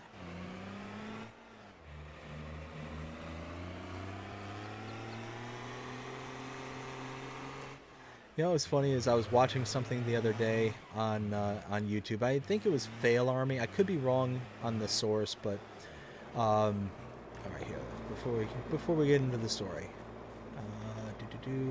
Okay, 781,000. Just got to remember. Wait, what? What did that say? Oh, it was okay. It was picking up the bale trailer. Okay, 781,000. Put that in.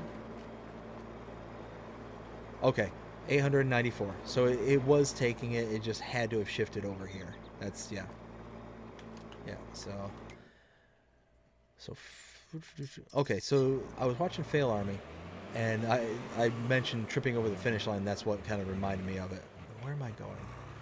All right, we're gonna take this back to the farm, and it was basically that. It was like people who, ended up failing right at the finish line of like some kind of race, and one in particular kind of stuck out to me, where it was like a bike race, like a pedal bike race, and almost like a Tour de France kind of thing. And people were, coming up to the finish line, and the guy who was in first place ends up raising his arms right before the finish line and ends up just biting it, just eats it hard, falls down on the ground, and he's like, oh no, he gets up, picks up the bike, and starts running to the finish line, because he fell down like, literally within a few feet. But before he was able to cross over the line, there was somebody who was pedaling, a little ways behind him. There was a good distance, but not too good. and they ended up crossing the line before him. And it's like, you know what? That's kind of, I don't want to say what you deserve, but when you celebrate before you actually complete the race, or you celebrate before the thing is finished, then you're just asking for trouble.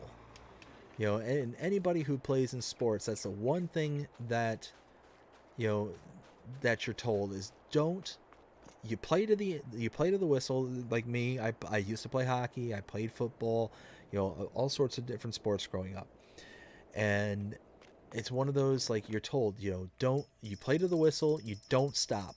And that just kind of is that mentality that's been driven into me, you know, from like the very beginning. Like, you know, if you're celebrating before you even got there, the whistle didn't go, you didn't cross that finish line. Why do you think that that's appropriate? Why would you do that? Why would you just shoot yourself in the foot to just fail that hard and to show up on a video like that? Like like I said, it's not that they necessarily deserve it, but it's that karma coming back to bite you kind of thing. Let's see. I watch some of those videos, especially when I need a good laugh. Yes, yes, and they are definitely good for that. A good laugh for sure. Let's see. So I need to start emptying out some of these products, because look at this. I've got lime that is full. So there's nothing that can be produced there, and it's got 23,000 liters that need to be produced too. I've got that's starting to accumulate. Let's see. Okay, yep. Planks. Ooh, that's accumulating. So that needs to go. We got... Okay, well, we got plenty of room there, so I'm not worried about that. Still got a little room. Hey, red cabbage. Nice. Or red lettuce. Melons. Let's take a look at this. Ooh. Yeah, that's still got room, so that's good. Planks are being made. See, that's all the wood from doing the work there for the road. That's still chugging along. It's still being processed. Let's see, that's fine. This... Yeah, so if you look, this is the output for the chaff right back there. So I need to get some kind of belt system to be able to unload from that. But yeah, there was the previous episodes where it was making chaff boxes, and now it's only making pig food boxes. I'm not sure why it's doing that, what changed, but I mean, it's not a big deal. I can still get to the chaff. It's just I need that belt to be able to do it. I do have this trailer over here that I could... yeah, I probably will have to do that. I probably will. Let's see. So we've got the pig food, 4,000, 7,000 compost. Bottle milk is fine. Slurry is fine. Acetic acid. We can take the compost. That'd be a good thing to take. Chipper is fine. And straw accessories. Ooh, no, that is building. That is building up. Okay, okay. So yeah, definitely gonna have to go around, because... Yeah, see, that's all blocked off. Okay, so if that's the case, then let's go back and pick up the truck.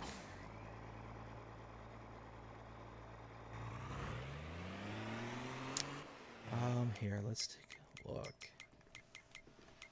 Oops, there we go. Belt systems. Now this is a cool mod, the Quantum Auto Load.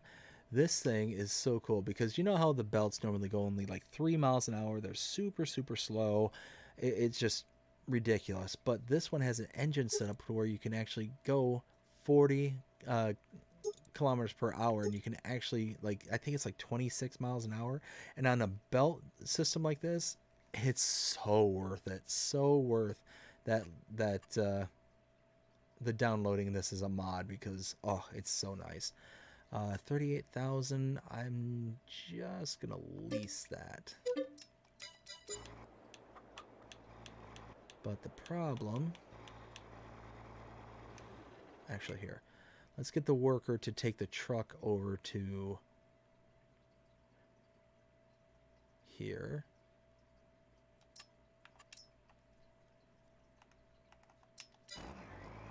Okay, now...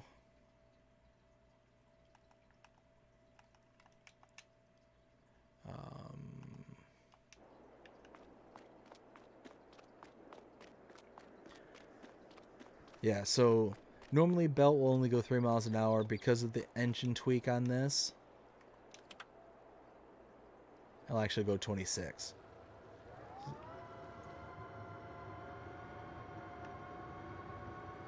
So if you need to get somewhere in a hurry, this is the way to do it. Oh, but it is very, very unstable.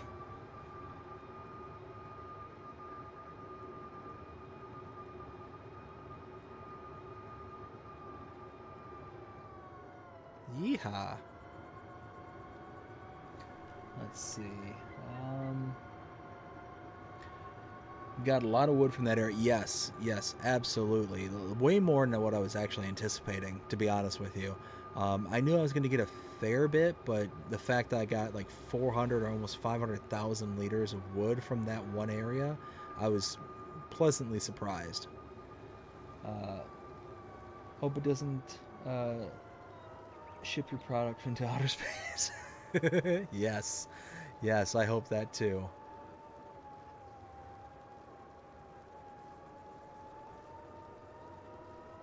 Come on, little belt.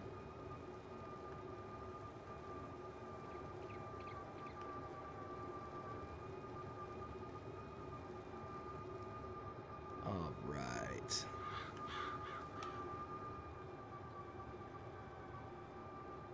So hopefully, once I get this over there, I'll be able to just, like I said, unload directly onto the belt and then use the belt to unload into the trailers. And should be good to go from there. And hopefully won't have any issues actually getting it into the space that's necessary to work out of. I don't know. We'll see. We'll see how all that goes.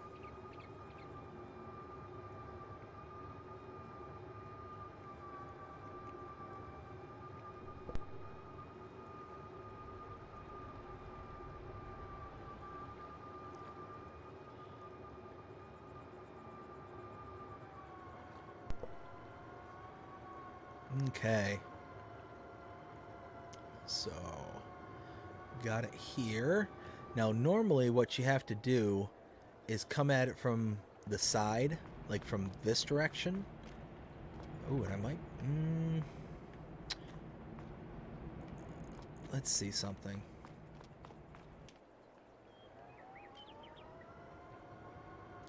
So yeah, normally you come at it from like this kind of angle here. Now I'm curious.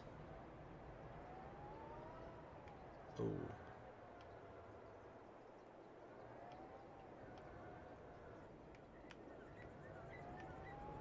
Yeah, see. Wait. Start filling. Okay, so it will work. But how can I get to it? That's going to be the question.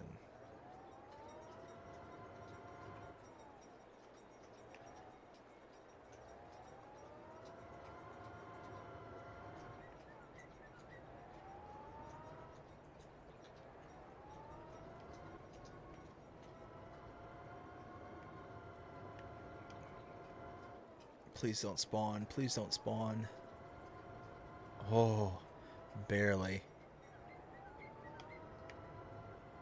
Oh.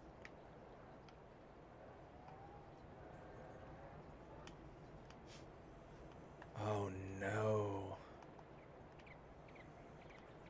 Oh no. No.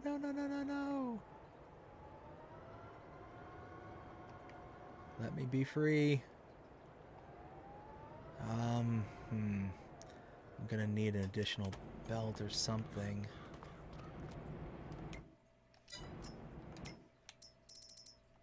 Bum. 'Cause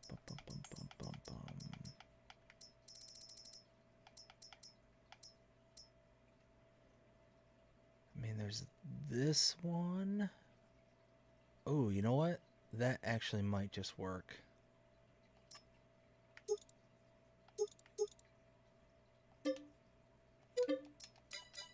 Alright, let's drive that over. Oh, man, this is actually a lot more nerve-wracking than I thought it was going to be. Trying to figure out how to get this all out of here.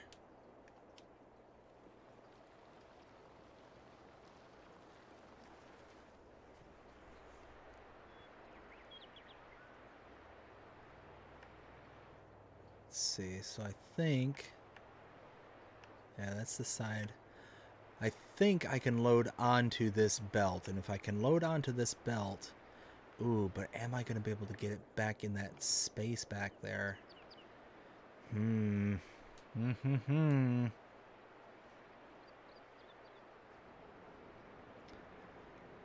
don't know. I didn't think about all this stuff when I put in this,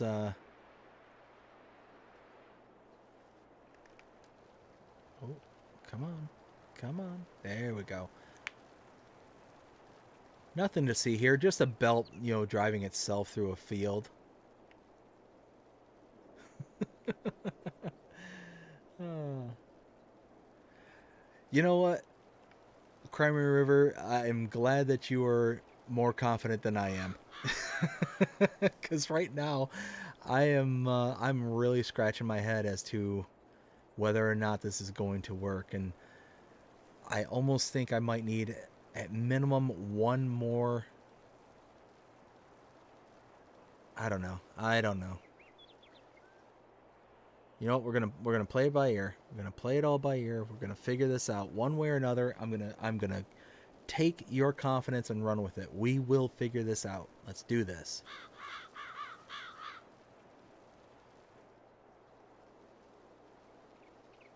All right. So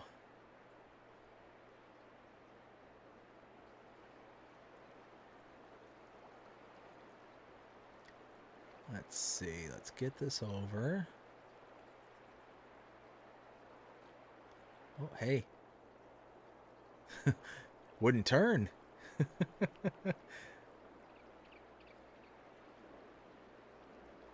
Okay, so... Oh, see? It gets going so fast, it just will not turn. Okay, so let's do this. Let's... Nope, that's... There we go. Let's extend this out.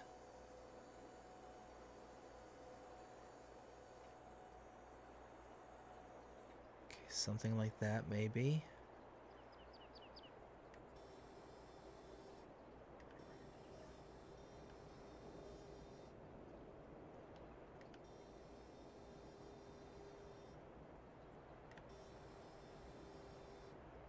Oh, wait. Start filling.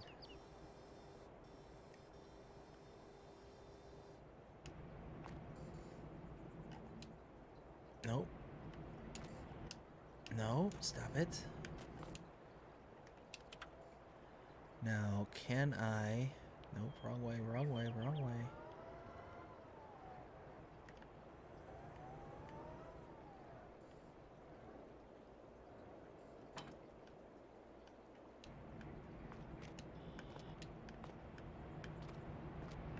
Okay. Hey, there we go. Look at that. Oh, perfect. So that means if we do this... Oh, hey. Wrong.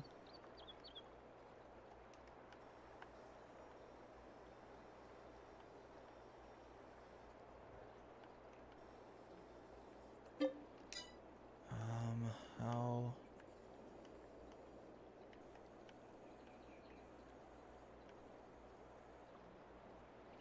Why is it not allowing me to...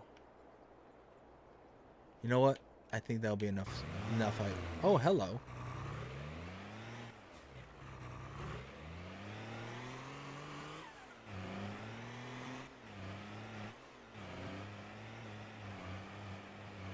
Well, thank you, Crimea River.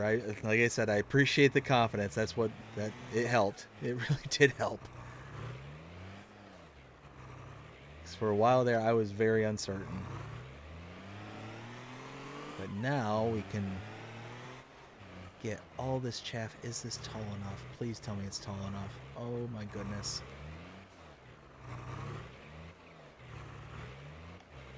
Oh dear. Oh dear. Oh dear.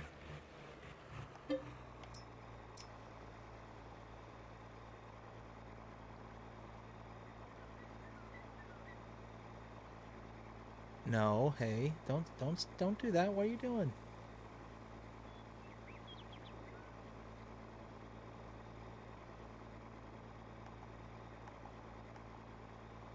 I don't know why it stopped like that. That's weird.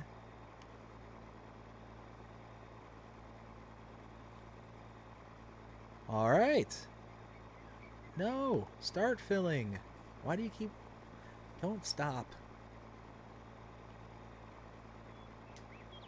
Awesome. I am actually really happy about this. I was really really curious as to how this was going to work, but because here's the thing is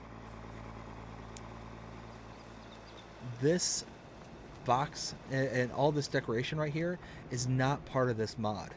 So this is actually part of the map, and what I had to do is when I deleted this old grain mill, I placed this down in its place. So it's the same exact model. The only difference is that what it produces, number one, and this kind of front little image right here. So the fact that it will, you know, I have to work around these because I can't delete these, kind of thing. Otherwise, I would just have the one belt here, and it would just kind of zip right out, kind of thing. You know, not a big deal. Okay, so we got 70,000 liters there.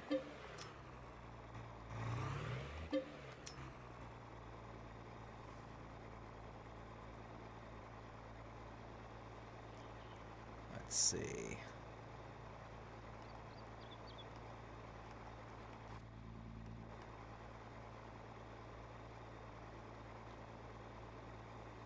There it goes. Perfect.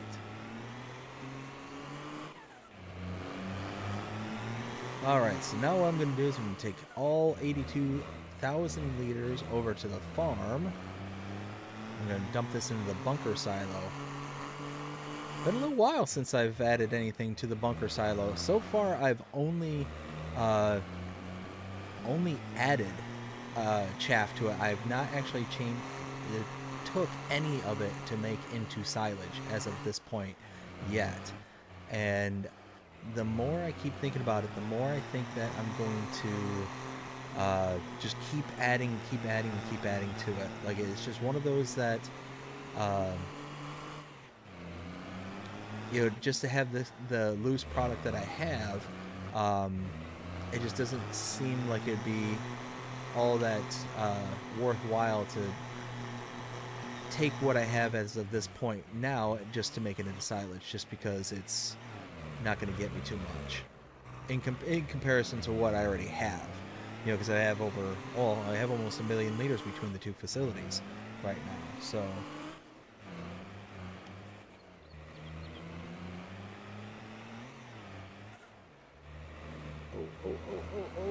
oh, there we go. Whew.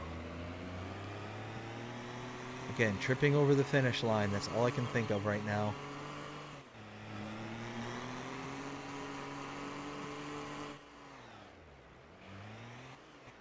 Stop it. Stop it.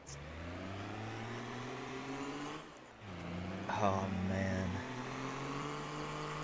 It'll actually be really nice to be able to dump a trailer with 82,000 liters and not just the 10 or 12,000 I've got in this, and the I think 8,000 from the other trailer. You know, I've got the much bigger capacity on this rear trailer now than I did before. That's really nice. Let's see, let's get to this hill. I was wondering if you could delete those containers. Yeah, no, as far as I'm aware, you're not able to delete them. It's just one of those that it's part of the decorations in that area. I was able to delete the production point, like I said, the original grain mill, but I'm not able to delete the decorations as far as I'm aware. All right.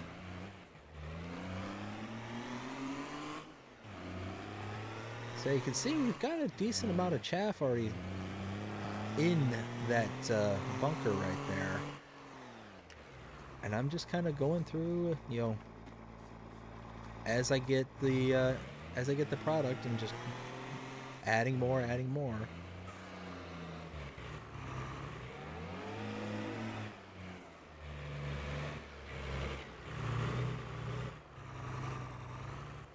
Let's see, I think.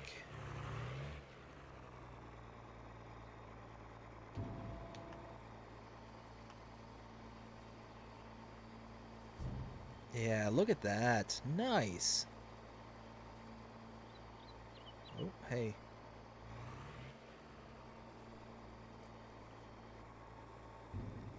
Okay, there we go.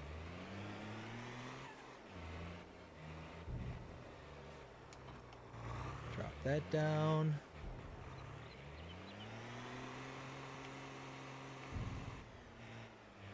I'll try and get right in this corner here. So, 163,000 liters of chaff so far.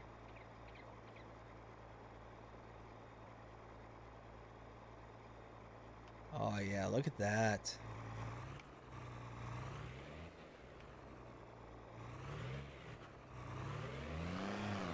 Uh-oh.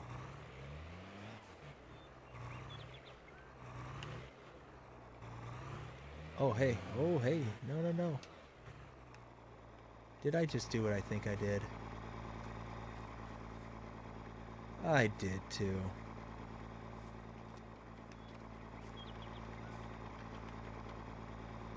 Oh, okay.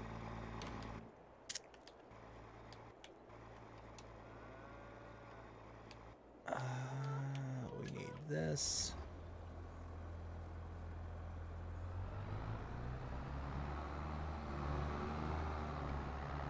Hey, yeah. You gotta love it when, you know, silly little mistakes like that is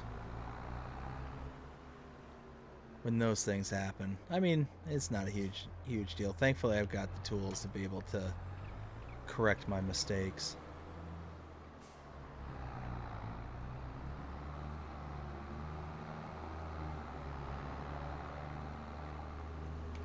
There we go. Now, hopefully, I parked the truck close enough to where it's gonna just throw it right into it. Well, yep, looks like it.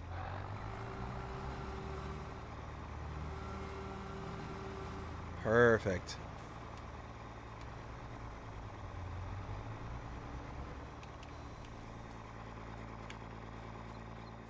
Now do that again.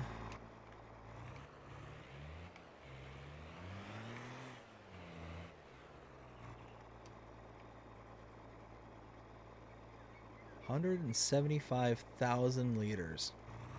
That's pretty decent. That's a good haul right there. I'm happy with that. And now we got a little bit more chaff that we can go pick up, so let's do that real fast.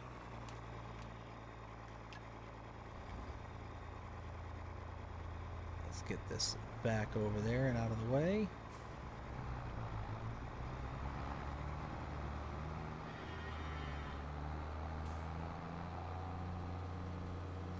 Yeah, thankfully I had the tools to be able to set that mistake right, because, oh, that would have been, again, tripping over the finish line. That's exactly what that was right there.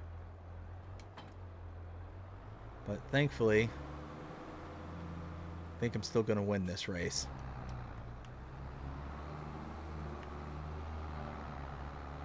Alright, now let's put the little case away.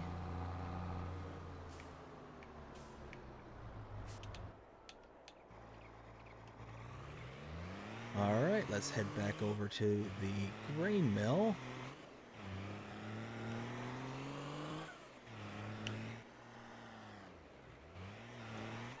There we go, perfect. I tell you what, I love taking the little forest routes on this map. It's a really aggressive drive. Like, you need, a good set of equipment to be able to come back here and, be very mindful as to what you're driving. But this reminds me so much of where I grew up in Michigan. I used to go to the Upper Peninsula in Michigan all the time, as often as I possibly could, and you would have two-track trails like this all over the place up there in the Upper Peninsula, and I used to take my vehicles and go back there and whatnot. And it's all like state land and whatnot, so I mean, you're technically not supposed to be back there with motorized vehicles, but you can. But there was one time, it was a trip that I took my wife on. It was the first time I took her up to Michigan, specifically the first time we took her to the Upper Peninsula of Michigan, and she absolutely adored it, loved it up there. And we had rented a car, and actually, a two-part story. So the car that I had wasn't technically a rental, it was, but it was a replacement car for a car that I had a recall on. So it was taking the company, the automaker, like forever and a day to replace the parts that they needed to fix. It was something to do with the airbags, and they just couldn't get the parts that they needed, couldn't get anything that to work out right. So it took them months of having my car, and they were just paying for us to use this rental. So we decided, we're going to use this car to go on our vacation kind of thing. Well, might as well, because it's a rental. So might as well just add all the miles onto it rather than trying to let's there we go. But there we go, perfect. So when we had gone up there, we had a little it was a Ford Fusion, but it was a hybrid Ford Fusion. And I had told my wife, well, how about we go on one of these two tracks? So we ended up taking this little Ford Fusion onto like the little two-track dirt path that was back there. And yeah, it was a dumb idea. It was very, very stupid to do that, because the car is obviously not built to do that. But it was one of those. It was a rental, so I guess I didn't much care. Which I probably should have. I shouldn't have done that. It was stupid. But anyways, we were back there, and I had completely forgotten about this, but in Michigan there are these bugs, and they're all over the United States, so you might be familiar with them. But they're called I call them horse flies, but they're giant flies that are very bitey. When we lived in Michigan, I had a pool that was set up, and the pool every year would be just covered in these horse flies. So if you decided to go out and swim during the day, you're getting attacked just nonstop by these bugs that are just biting, and it hurts. It hurt really bad, them biting on you. So when I tell you that it was like the most amount of horseflies I'd ever seen in my entire life driving through this area, like, my wife had rolled down her window, and then I started noticing all these horseflies coming in, not coming into the car, but just actually just getting kicked up as we were driving by. So I just start rolling up the window, and she gets mad at me because she's like, I wanna have the window down. And I'm like, like those flies are they're gonna get in the car and they're gonna bite us. Like those are they hurt really bad. We don't want them in the car. And then I stopped the car on this 2-track and realized, holy smokes! And they're just swarming. Ay ay ay! They're just swarming. And when I say it looked and felt like millions and millions and millions of these horse flies. It was the wildest thing I'd ever seen in my entire life. I'd never seen this before. And I was just dumbfounded. And my wife was like actually kind of getting a little worried, like seeing all these flies and whatnot. She's like, would it be a good idea for us to just leave? Because what happens if you get this car stuck, or what happens if we break down, or we blow a tire, or because again, we're driving a little Ford Fusion on a little dirt path, and we're going over stumps and bumps and ruts and all this stuff. And she's like, we should really find a place to turn around and just leave, because if something happens and we get trapped back here, we're not going to be able to leave the car, kind of thing. And like, yeah, you might be right. So that's when we decided to take off from there and find the first turnaround that we could, and ended up leaving. But it was a fun trip, fun experience. Oh, this building, this camera system, it's just fighting me. I feel like I'm too far over.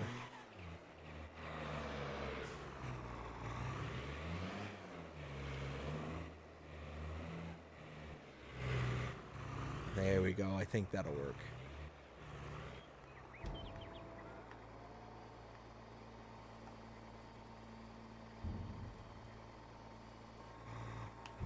Oh, that's it for that one.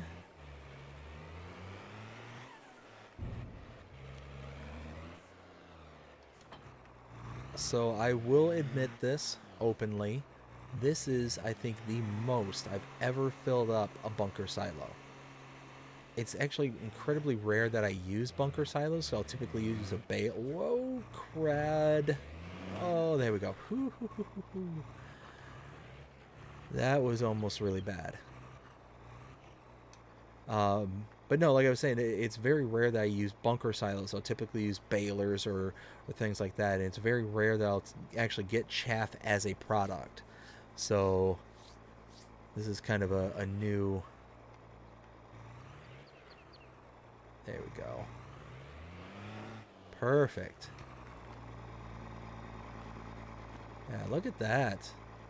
220,000 liters. I'm actually rather curious on how much will be held in this bunker silo. That's awesome. I love it. Love it, love it, love it. Let's see. Biting flies. Yes. Yes. That's another word for them. But yeah, I mean, just absolutely crazy the amount of flies. I've never seen anything like it before.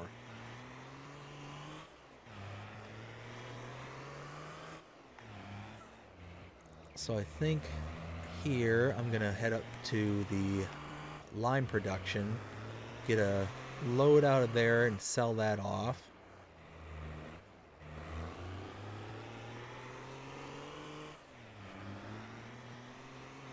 And it is approaching midnight, so I think this will probably be the last thing I end up doing. I really wanted to get those fields back up and running, get them all taken care of, and who knows, there's still enough background work that maybe I'll end up streaming again tomorrow, just to get that stuff done. But again, that all depends on if any maps release or anything along those lines. Any map updates, any map tours that need to be done, those will go first, and then if there's leftover time, maybe some streaming can be done. Come on, back on it. There we go.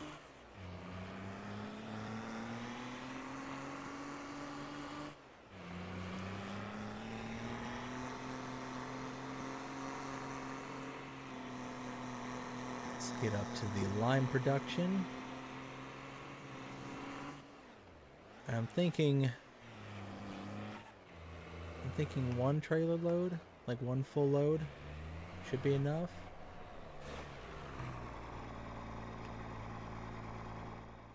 There we go.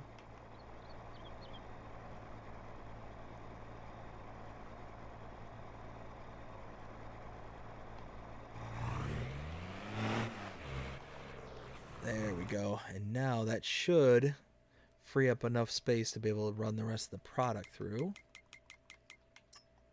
Oh, I didn't collect those. Boop, boop, boop. There we go. Nice.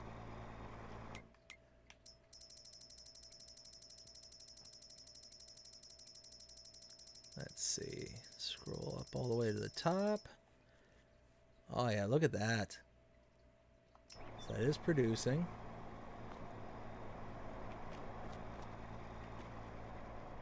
Nice.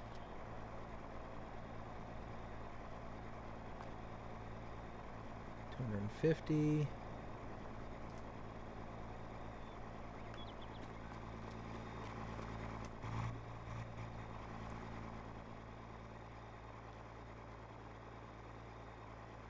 So this should be able to return a pretty penny on product for lime here. Figure we're gonna have over 80,000 liters, probably 82,000 liters, I think. 82.5 maybe.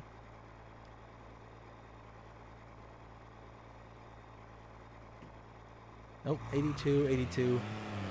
So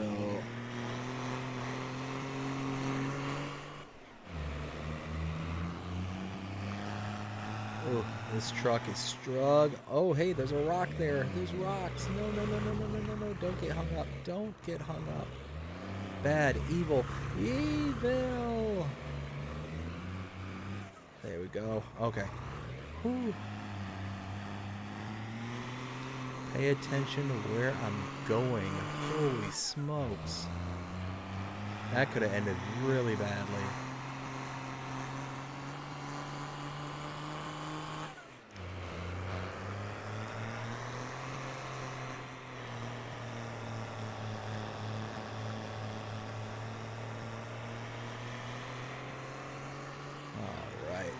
Now we're just going to drop this off to McFadden Farm right down the hill here.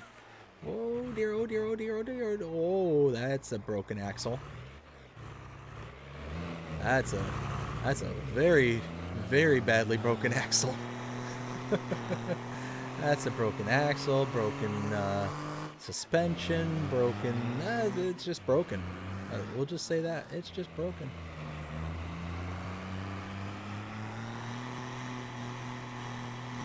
Let's see, let's dump out the front first.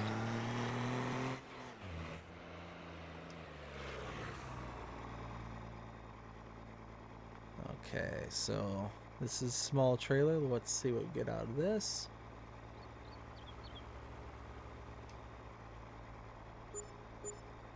Alright, well, fuck.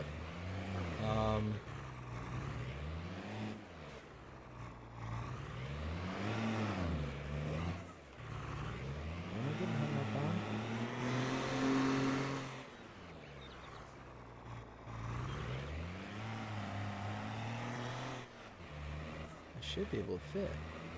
There we go. Woo. Oh dear, oh dear, oh dear, oh dear, oh dear, oh dear, oh dear. Huh. Well, that's a problem. And one I really can't avoid.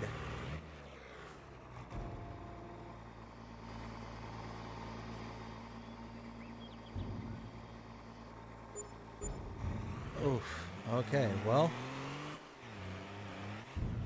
That's one way to do it, I guess.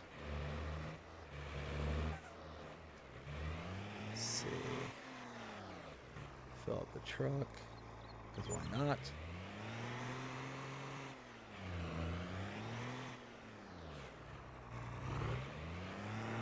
Let's see. Do I want to get another little bit? Oh, you know what? That'll actually be a good way to do this. I'm going to get one more trailer load, but I'm going to take that down to the farm and put it into the silo there. And that way there's plenty of lime there for me. and then anything that's produced above and beyond what we have at the farm is just going to be stuff to sell.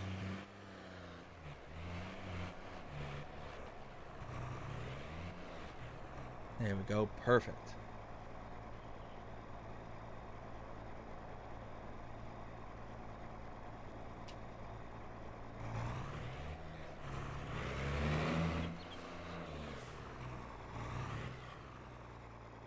There we go.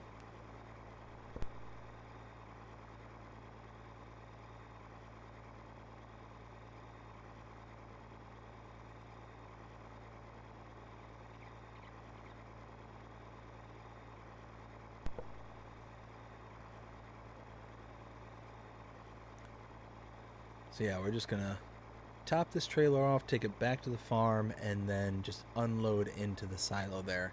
And that's gonna be more than enough line. That's gonna be tons and tons of line and plenty of space to let this kind of fill itself back out.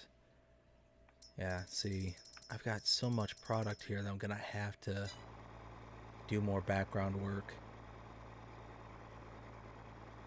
And there's still a fair bit of contracts available too. Are they all silage? One tedder. Yeah, so all silage with the exception of one. So, got, let's see, oat, wheat, oats, and canola. Ooh, let's see. Yeah.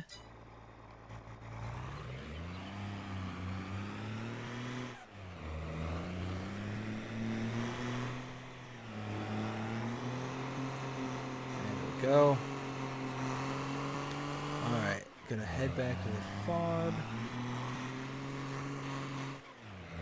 And I think that'll be a good place to leave this episode. I think we got quite a bit of, well, this live stream, not this episode. I think we got a lot done tonight. I mean, got a couple contracts, we got a whole bunch of silage that's getting processed and churned away at. Sold off some lime, some... Oh, stop. There we go. Let's see, what was I saying? Oh, sold off some limes, got, yeah, we just got quite a bit done today. 3 contracts, 3 baling contracts, all said done. Oh, I'm not stopping, I'm breaking my axle some more. There we go.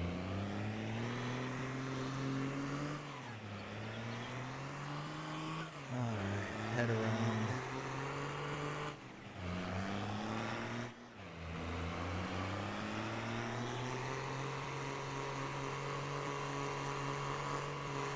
Oh. I'm sliding. I'm slithering. Wiggling the bottoms. Wiggle bottom truck now.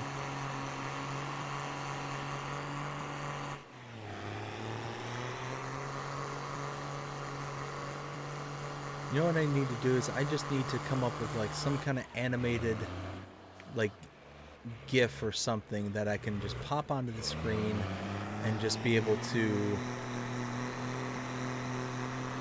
like, whenever some kind of wiggle bottom event happens, whether it's the tractor, the truck, whatever, I can just press a button and all of a sudden just boop, boop, boop, just shows something just animated on the screen. Maybe like a dog just wagging its tail or something like that. That'd be cute. I know it can be done. I haven't figured out Streamlabs with enough detail yet to be able to get that kind of level of stuff, but I am learning. I am doing the research. Like I said, that's part of the growth of the channel. Is not just growth of the equipment, but it's also, you know, my education, my making myself, you know, more familiar with a lot of these tools.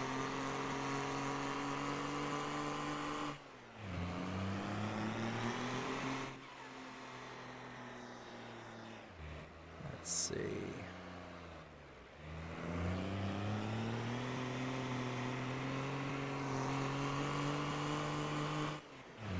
All right, perfect.